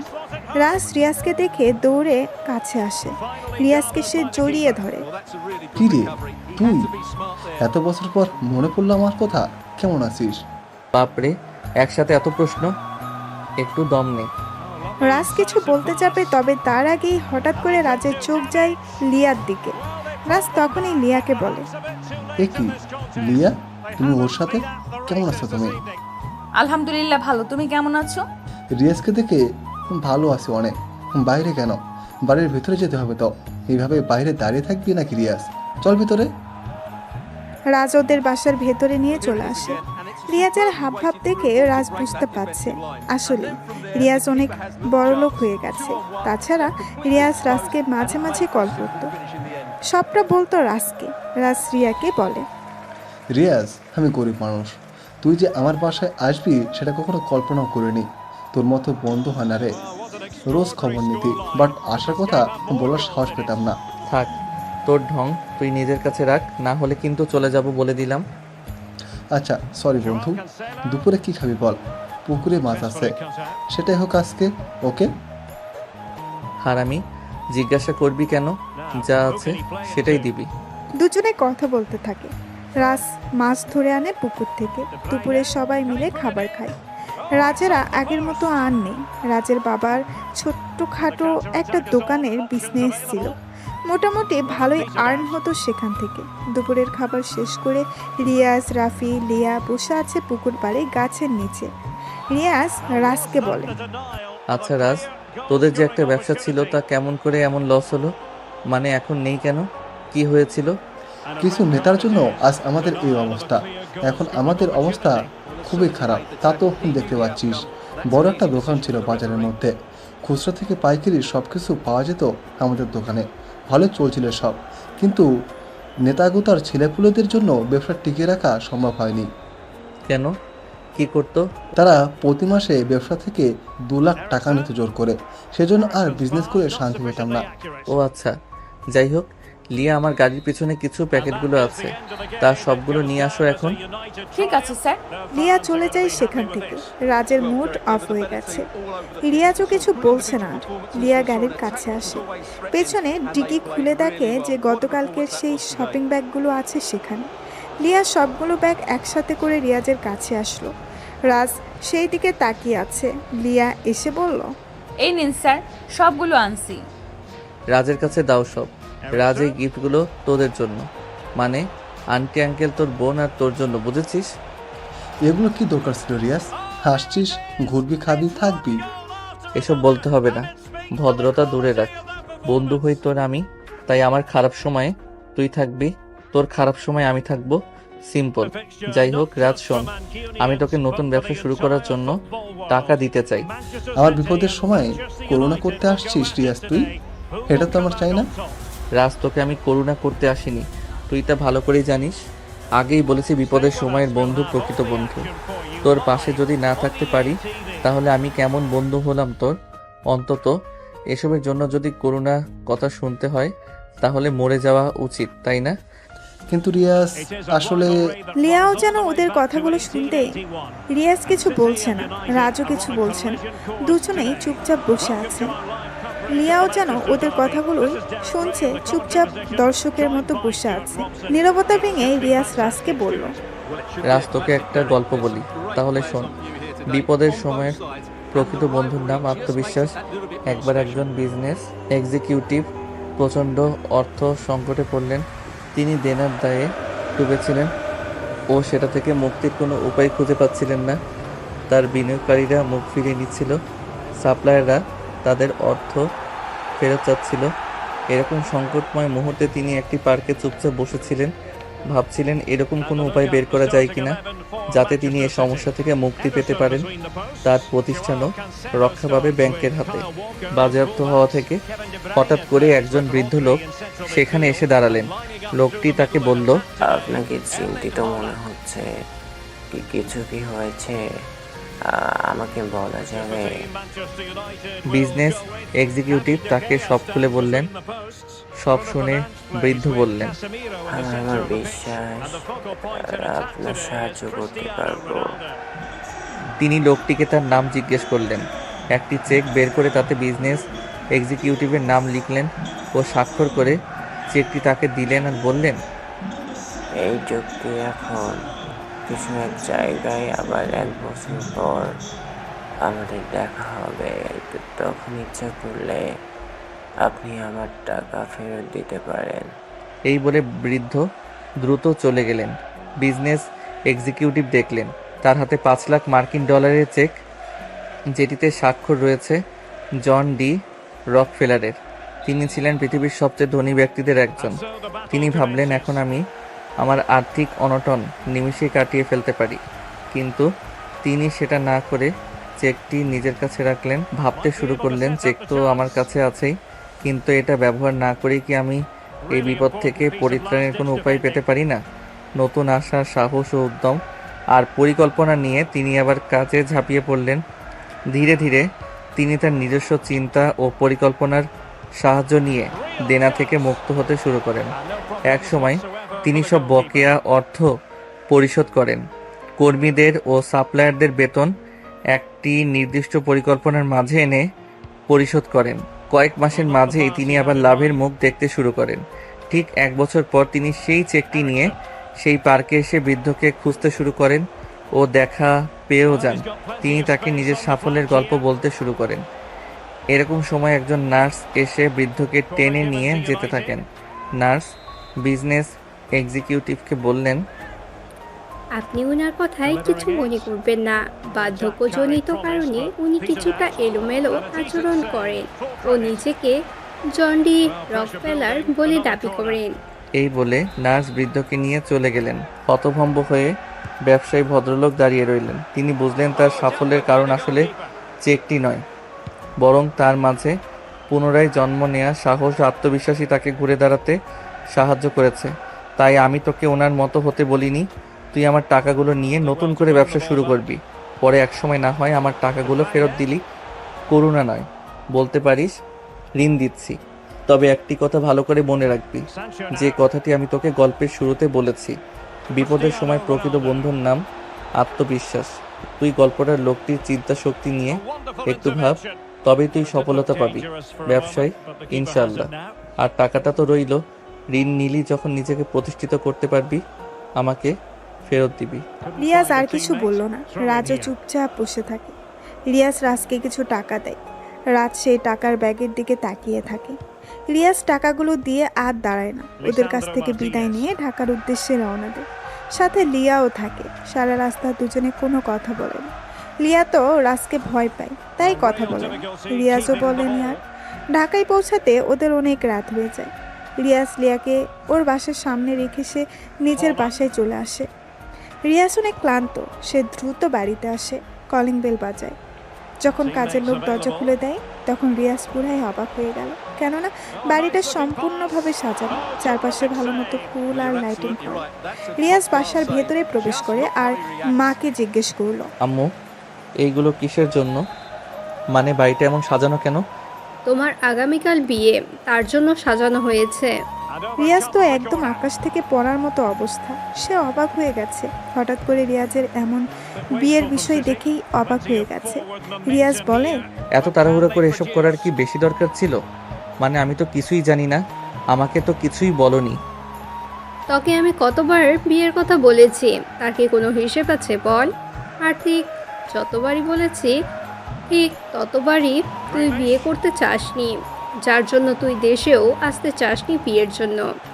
এখন আর কোনো কথা হবে না, এখন আমার ঘরে নতুন মানুষ আনবো যাতে করে তার সাথে সময় কাটানো যায়। গ্রাম থেকে আসছিস, রুমে গিয়ে রেস্ট নে, বেশি কথা আর শুনতে চাই না। ধুর, এইগুলো আর ভালো লাগে না। তুমি যে কি করো ধ্যাত। সব ভালো লাগবে, বাবার আদর পেয়ে একদম বাদর হয়ে গেছ। আমি এত কিছু জানি না, বৌমা লাগবেই আমার। হ্যাঁ, ছেলে তো শুধু আমার একার, তাই না? আমি একা আদর করি আর তুমি বুঝি তাকে আদর করো না? এখন তোমার সাথে কথা বলার মুড নেই, তাই কিছু বললাম না। তোমরা আমার কথা শুনবা, আমি এই বিয়েও করতে পারবো না। আরে আমি কথা দিয়ে ফেলেছি, এখন রুমে যা, রেস্ট কর, এটা নিয়ে কথা বলতে চাই না। রিয়াজ আর কিছু না বলে নিজের রুমে চলে আসে। রিয়াজের মেজাজ অনেক খারাপ লাগছে। অন্যদিকে রিয়াজ লিয়াকে তার বাসার সামনে নামিয়ে দিয়ে চলে গিয়েছে। লিয়া আর দাঁড়িয়ে না থেকে নিজের বাড়িতে প্রবেশ করে। লিয়া বাসার ভেতরে প্রবেশ করে দেখে তার বাসাও খুব সুন্দর করে সাজানো। লিয়া অবাক হয়ে বাসায় প্রবেশ করে এভাবে বাড়িটা সাজানো দেখে। আম্মু এগুলো কিসের জন্য? তোমার বিয়ের জন্য। কি? আমার বিয়ে মানে কি? আমাকে জানালে না কেন? কার সাথে কখন কি করলা? আমি এই বিয়ে করতে পারবো না। কিন্তু তুমি এত কথা বলো কেন? কাজ থেকে ফিরছো, যাও এখন রুমে গিয়ে শুয়ে পড়ো, রেস্ট করো, বেশি প্রশ্ন করবা না।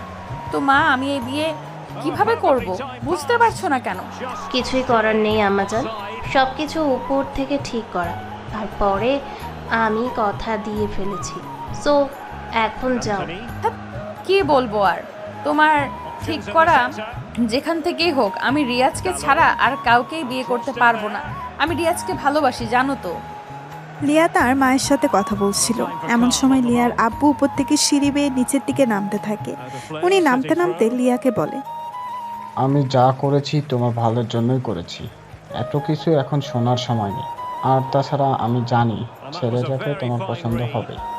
তোমার রুমে যাও, দেখো তোমার বিছানার উপরে তোমার জন্য যার সাথে বিয়ে হবে তার ছবি রাখা আছে, তাকে ভালো করে দেখে নাও।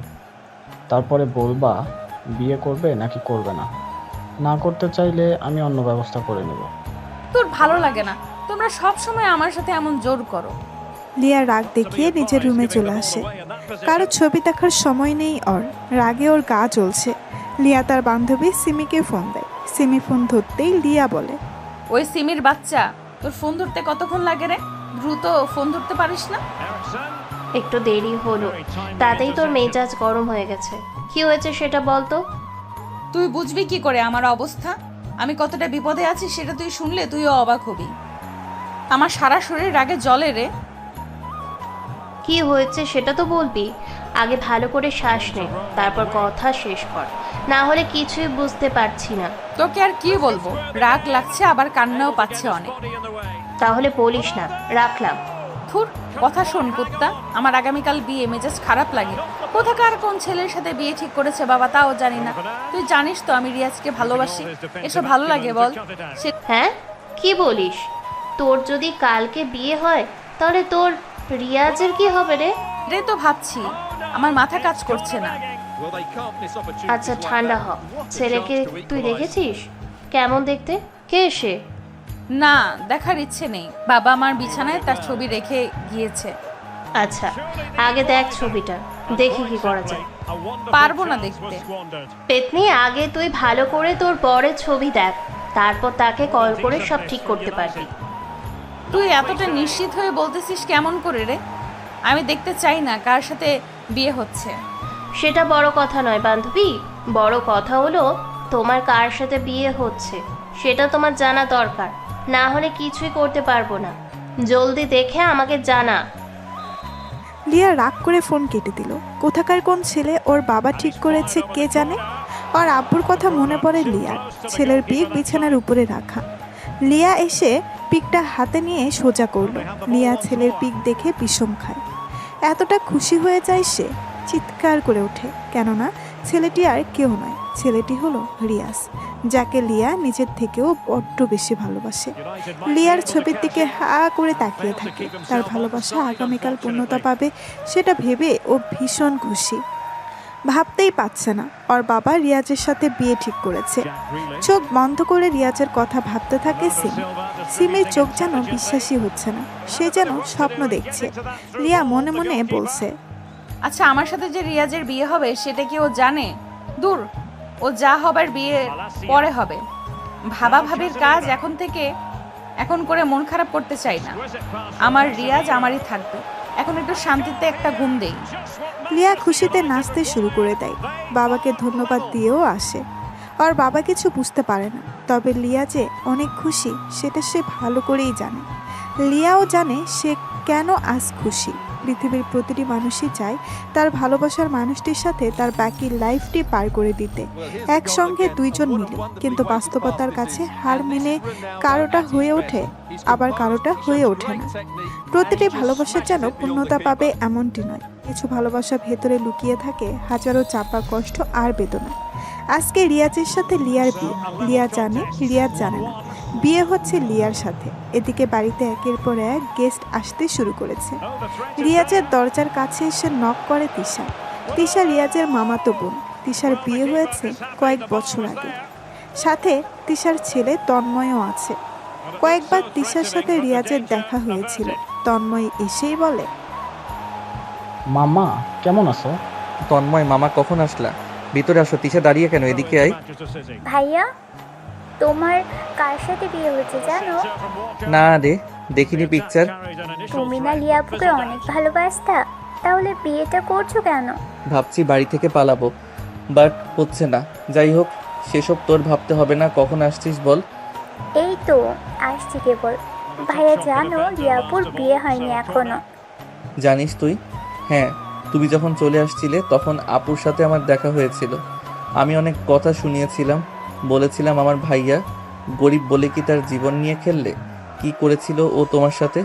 সে তো তোমাকে ভালোবাসতো অনেক। তাহলে কেন তুমি এমন করে চলে গিয়েছিলে? রিয়াজ ভাইয়ার দোষটা কি ছিল? তোমাকে অনেক ভালোবাসতো বলে? নাকি সে মুচির ছেলে বলে চলে গিয়েছে? ভাইয়া, লিয়া আপু জানো সেদিন কোনো কথা বলেনি, বরং ও অনেক কান্না করেছিল। ওর চোখে আমি সেদিন তোমার প্রতি ভালোবাসা দেখেছি। বাট ও কেন করেছিল জানি না। তুই যা, পরে কথা হবে। রিয়াজের কথা শুনে তিশা চলে যায় রুম থেকে। তন্ময় তার মামার রুমেই থাকে। রিয়াজের মনে লিয়াকে নিয়ে ভাবনায় প্রশান্ত সাগর বয়ে যায়। তারপর বিয়ের মুহূর্ত চলে আসে। রিয়াজ বাড়ি থেকে বের হতে পারে না। রিয়াজকে নিয়ে লিয়াদের বাড়ির সামনে আনা হয়। যখন লিয়াদের বাড়ির সামনে আনা হয়, রিয়াজ অবাক হয়ে গেল। কারণ এখানে কেন? ম্যানেজার আঙ্কেলকে বলল, আঙ্কেল, এটা তো লিয়ার বাড়ি, আমরা এখানে কি করছি?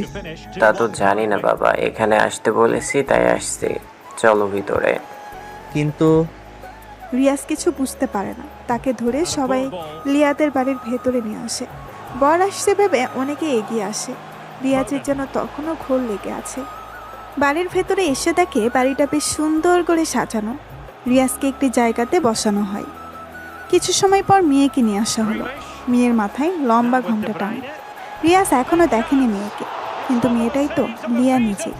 লিয়া রিয়াজকে দেখেছে। রিয়াজকে দেখতে পেয়ে লিয়া তো অনেক খুশি। যে কল্পনাতে রিয়াজকে পেয়েছে সেটা বাস্তবে পেয়ে লিয়া যে কতটা খুশি হয়েছে সেটা লিয়া ভাষাতে বলে প্রকাশ করবে না। ঘোমটার নিচে লিয়া মুসকে মুসকে হাসছে। কাজে আসলো সামনে। সব কিছু ঠিকঠাক করে কাজে বিয়ে পড়ানোর কাজ শুরু করে। রিয়াজের নাম বলার পর যখন কাজী লিয়ার নাম নেয় তখনই রাজ চমকে ওঠে। ভাবতেই পারে না যে সে যেন লিয়াকেই বিয়ে করতে এসেছে। তার মানে লিয়ার সাথেই রাজের বিয়ে হতে যাচ্ছে। কাজী যখন লিয়াকে কবুল বলতে বলল তখনই রাজ বলে, আমি এই বিয়ে করব না। রিয়াজের এমন কথা শুনে সবাই চমকে ওঠে। লিয়ার সাথে সাথেই মাথা থেকে ঘোমটাটা সরিয়ে রিয়াজের দিকে তাকিয়ে রইল। রিয়াজ সবার মুখের দিকে তাকায়। সবাই গম্ভীর আর প্রশ্নবোধক দৃষ্টি নিয়ে তাকিয়ে আছে রিয়াজের দিকে। রিয়াজ বলল, হ্যাঁ, আপনারা সবাই সঠিকটা শুনেছেন। আমি এই বিয়ে করতে পারবো না। কিন্তু কেন? কি সমস্যা তোর? সমস্যা তো আছেই, তার প্রমাণ আমি দিচ্ছি। এই যে মিস লিয়া, আপনি যে আমাকে বিয়ে করছেন সেটা কি আপনি জানেন বা জানতেন? হ্যাঁ, কালকে এসে আপনার ছবি দেখেছি। মানে হলো লিয়া আমার টাকা, আমার পজিশন দেখে বিয়ে করতে চাইছে।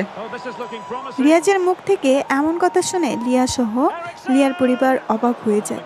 কি বলবে তারা কিছুই বুঝতে পারছে না। লিয়া তখন বলে, কি বলেন এইসব? আপনি যা বলছেন ভেবে বলছেন? হ্যাঁ, ভেবেই বলছি। আপনারা কি জানেন লিয়া আমার গার্লফ্রেন্ড ছিল? সে আমার এখন এক্স। সে আবার আমাকে ছেড়েও চলে গিয়েছিল। কেন গিয়েছিল আপনারা কি তা জানেন? জানেন না। রিয়াজের কথাগুলো সবাই উসখুস হয়ে শুনতে থাকে। লিয়াও চুপচাপ বসা। সেও রিয়াজের কথার সাথে কোনো কথা বলল না। রিয়াজ আবার বলা শুরু করে, আপনারা সবাই জানেন আমি দেশের টপ বিজনেসম্যান, কিন্তু জানেন আমি আগে কে ছিলাম? ওই যে আমার বাবাকে দেখছেন, আমার বাবা ছিল একজন মুচি। জানেন কি, উনি 10 বছরে আমার জন্য 5 লাখ টাকা জমিয়েছিল। সেই টাকা দিয়ে পড়াশোনা করতাম। বিজনেসটা আমি অনেক কষ্টে দাঁড় করিয়েছি।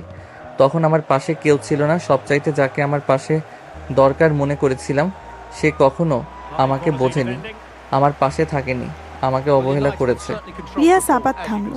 সবাই একদম চুপচাপ কথাগুলো শুনতে থাকে। কেউ কোনো কথা বলছে না। রিয়াজ হাসি দেয় একটা। হাসি দিয়ে বলে, লিয়া ছিল আমার প্রথম ভালোবাসা। হ্যাঁ, এখনও সেই ভালোবাসাটা আছে আমার কাছে। আমি ওর জন্য এখনও অপেক্ষাতে থাকি, কিন্তু পাওয়ার আশা করি না। আমি লিয়াকে আজও ভালোবাসি। সে আমাকে ছেড়ে গিয়েছিল, তার কারণ হলো আমার বাবা মুচি। আমি মুচির ছেলে বলে, আমি নতুন নতুন দামি পোশাক পরতে পারতাম না বলে সে আমাকে ছেড়ে চলে গিয়েছিল। আমি কতবার তাকে ফেরানোর চেষ্টা করেছিলাম, কিন্তু সে আমাকে চায়নি। সে কি করেছিল জানেন? সে বড়লোক ছেলের পেছনে ঘুরে বেড়াতো, তাই বাইকে চড়ে ঘুরতো, আমাকে অনেক ইগনোর করতো। অনেক কষ্ট পাইছি আমি।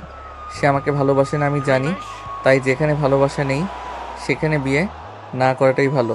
এর থেকে দূর থেকে ভালোবাসাটা উচিত। আশা করি আমার কথা সবাই বুঝতে পেরেছেন। আমি গেলাম, ভুল করলে ক্ষমা করে দেবেন, আপনাদের মনে কষ্ট দিয়ে ফেলেছি। রিয়াজ কথাগুলো বলে আর দাঁড়ালো না। রিয়াজ উঠে চলে যেতে থাকে। দরজার কাছে যখনই আসে তখনই লিয়া উঠে দাঁড়ায়। রিয়াজকে ডাক দেয়। লিয়ার ডাক শুনে রিয়াজ থেমে যায়। ঘুরে পেছনে তাকালো। লিয়ার চোখ থেকে পানি পড়া শুরু করেছে। রিয়াজ কিছু বলছে না, মাথা নিচু করে নিল। লিয়া কাছে আসে, রিয়াজের দিকে তাকিয়ে বলে, তুমি হয়তো ঠিক বলেছো যে আমি তোমাকে অপমান করতাম, তোমার থেকে দূরে সরে গিয়েছি, তোমাকে তাড়িয়ে দিয়েছি। হ্যাঁ, মানছি আমি এসব করেছি, কিন্তু কেন করেছি সেটা কি তুমি জানো? জানো না। আজ বলাটা হয়তো জরুরি। ওই যে তোমার মামা আর বাবাকে দেখছো না, আমি জানি তুমি মুচির ছেলে ছিলে। আমারও ইচ্ছে হতো আমার বয়ফ্রেন্ড নতুন পোশাক পরে ভার্সিটিতে আসুক, সবাইকে আমি গর্ব করতে পারবো, কিন্তু সেটা তো হয়নি। সব মেনেই তো ভালোবাসছিলাম, কিন্তু ওই যে বললাম না তুমি মুচির ছেলে। একদিন ভার্সিটি থেকে আসছি, তোমার মামা আর বাবা আমার কাছে আসে। ওনারা বলে, তুমি না লিয়া, রিয়াজ তোমাকে ভালোবাসে, তাই না? হ্যাঁ, কিন্তু আপনারা? আমি হলো আমার বাবা, ও হলো মা। দেখো মা, তুমি কি রিয়াজকে ভালোবাসো? হ্যাঁ, ভালোবাসি। যদি ভালোবাসো তাহলে আমার কথা শুনবে। আমার একটা অনুরোধ রইল, শুনবে তুমি? প্লিজ না করো না মা। জি আঙ্কেল, বলেন কি অনুরোধ? দেখো লিয়া, রিয়াজের একটা স্বপ্ন ছিল, এখনো আছে। আমাদেরও তাকে নিয়ে একটা স্বপ্ন আছে। আমরা চাচ্ছি না তুমি আর রিয়াজের সাথে মেশো। ও ভালো পড়াশোনা করছে, করুক। মানে? শোনো মা, রিয়াজ আর তুমি দুজনেই পড়াশোনা করো, কিন্তু দুজন দুজনের থেকে আলাদা হয়ে। আমি চাচ্ছি না দুজনের পড়াশোনা নষ্ট হোক।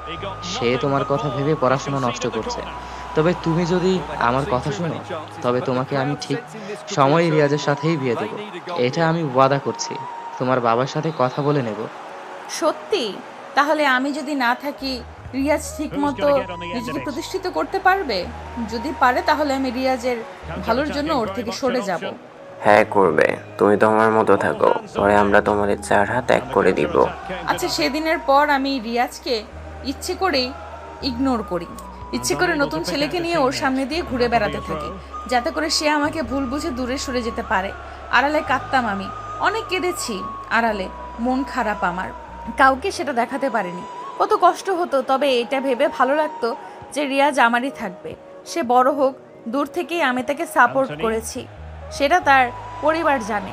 ধন্যবাদ এমন মূল্য দেওয়ার জন্য স্যার। আমি আপনার অফিসে আর চাকরি করতে পারবো না, ভালো থাকবেন। এখন তো আপনি বড়লোক হয়ে গেছেন, আর কি। লিয়া দৌড়ে সেখান থেকে চলে যায়। রিয়াজ তার ভুল বুঝতে পারে। লিয়াকে তো সে আগে থেকেই ভালোবাসে। সবাই রিয়াজের কাছে আসে, রিয়াজকে বলে সব ঠিক করে নিতে। রিয়াজ তো অনেক খুশি। লিয়া যে তাকে এখনো ভালোবাসে এটা রিয়াজ ভাবতেই পারছে না।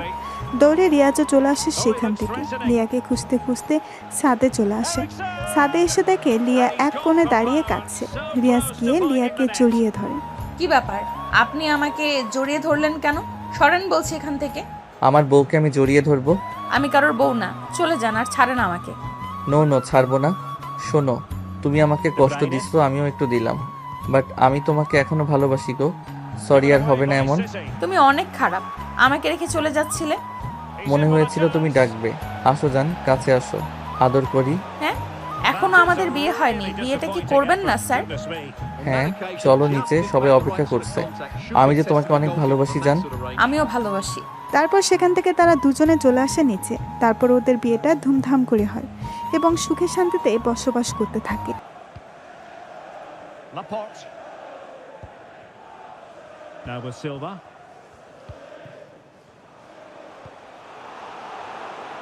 And the quality of pass needs to be a bit better. There's a slide rule pass. Well, nothing productive really.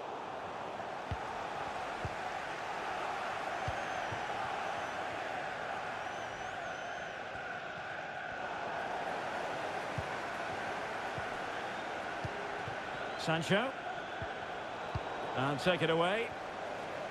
This might be the perfect counter-attacking opportunity. Well, it petered out.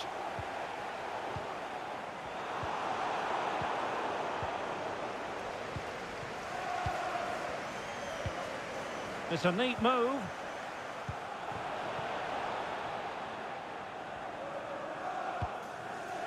Joao Cancelo. Losing possession a bit easily.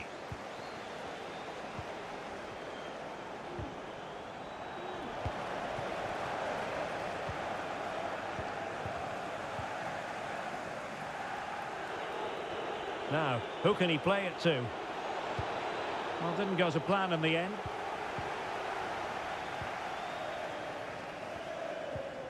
De Bruyne. Walker. Did well to win the ball back. De Bruyne. Real chance.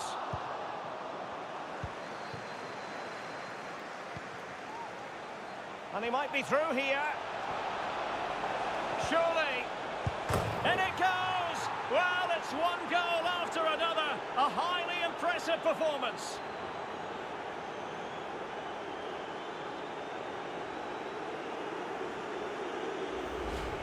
Well, just look at this again. The speed of counter-attack is so impressive, and Ronaldo made the finish look so easy, as he so often does. It's a lovely goal.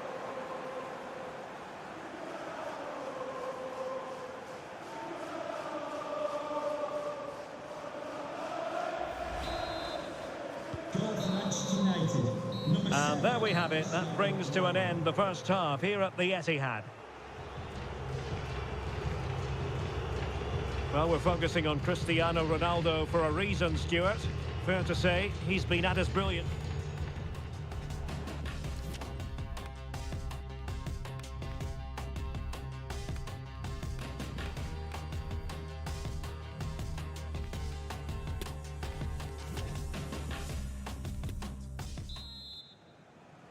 The ball rolling again, and the first half struggles of City were there for all to see. Can they put up a better fist of it in this half?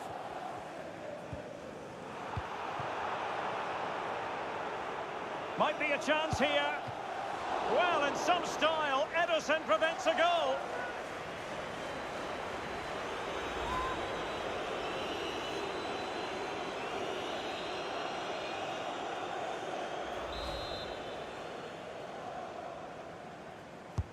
Corner kick played in. Well, the timing was good, but the attempt too high.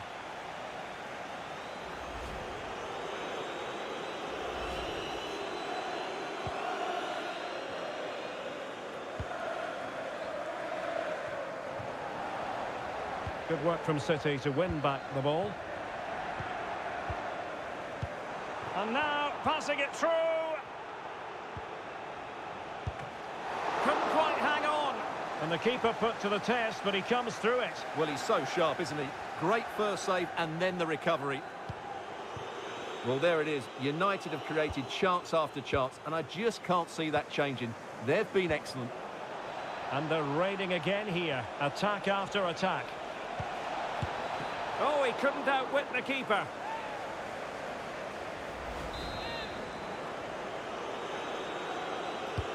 And he's fired over the corner.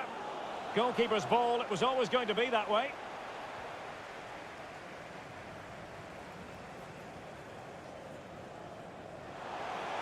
And City being afforded too much room.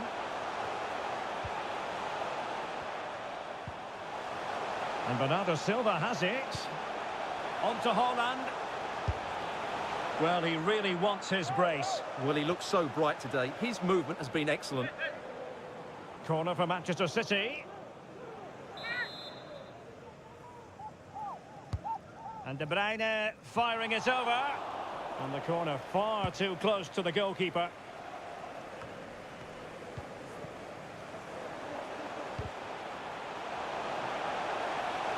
Haaland, is this the moment? Well, they're going to be very cross with themselves because that was a wasted opportunity. Well, we know Jack Grealish is capable of delivering high-level performances, but not so far at any rate in this one. Well, Derek, he's usually so clever around the edge of the box, but today he just hasn't shown that. As the touch map shows us, he hasn't had enough touches in those key areas. Ronaldo.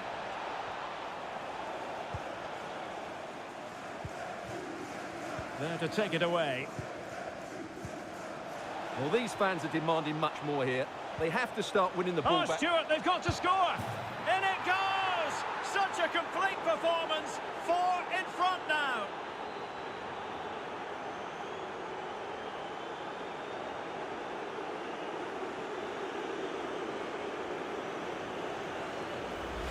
Well, here it is again. The through ball is absolutely inch perfect, and the finish is just as good. That's an excellent goal.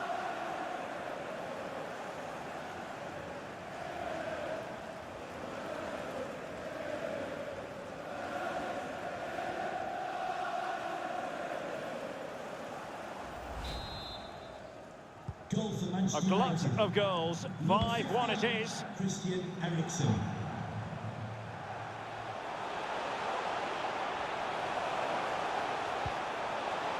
A City corner it is. Put in by De Bruyne. Well, the corner too close to the goalkeeper that time.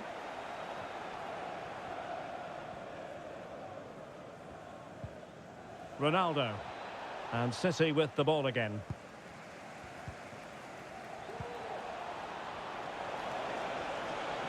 Fernandes. Dalot. Well, I'm afraid it goes down as a wasted opportunity. Well, no excuses. He should have scored there, and the goalkeeper got really lucky. He can't believe it. Now, counter-attacking possibilities here. De Bruyne. And he's lost custody of the ball here. In position. Well, wonderful counter-attacking football. Just unfortunate that they didn't score. Well, had he scored, that would have been a great goal. The speed in which they changed from defence to attack was brilliant.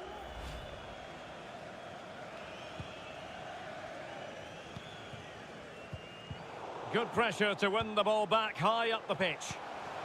Foden. Terrific block.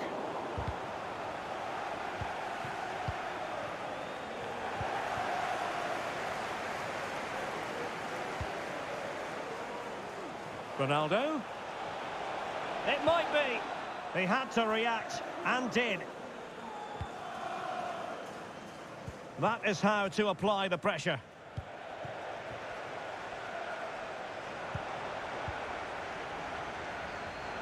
An important interception. Ronaldo. Oh, in with a chance.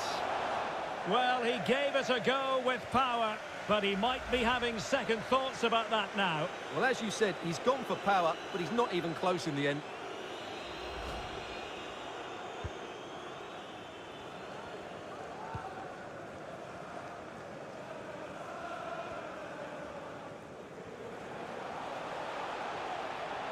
Well, what can they do to stop him running at them? And the goalkeeper covered a lot of ground to push that away from danger.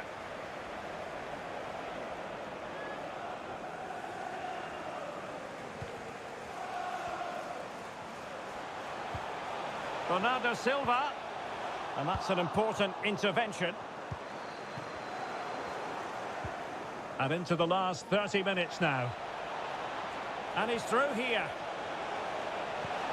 Will he? And there is the goal to make it a hat-trick. Excellence in finishing, there for all to see.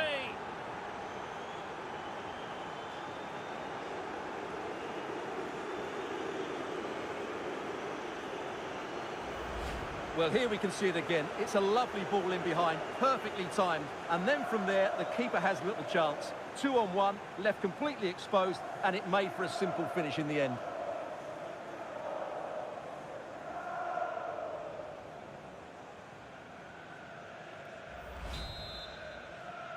Goal for Manchester United, number 7, Cristiano Ronaldo. A bit of running room now on the wing. And cutting inside.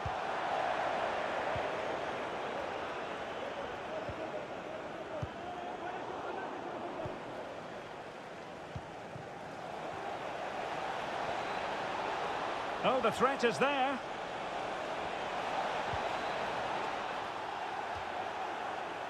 Corner awarded to Manchester United. Played over. Well, he failed to get it away properly. Great defending here. Body in the way again. The header had just a bit too much height on it. Well, that was a good bit of play. The cross, the movement and the determination were excellent, but not the end product.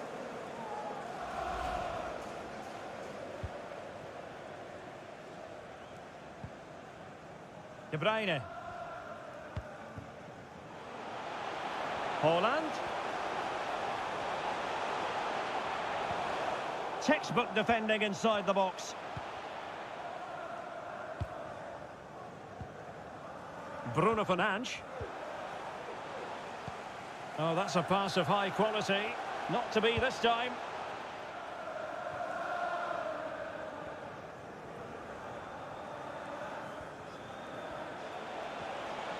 Eriksson. Oh, there it is! It's one goal after another, and it speaks to the quality of their performance.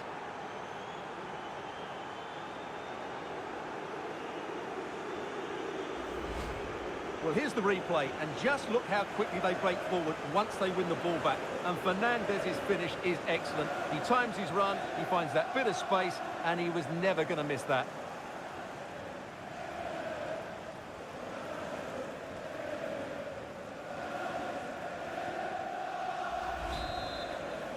Manchester United goal, number 8, Bruno Fernandes.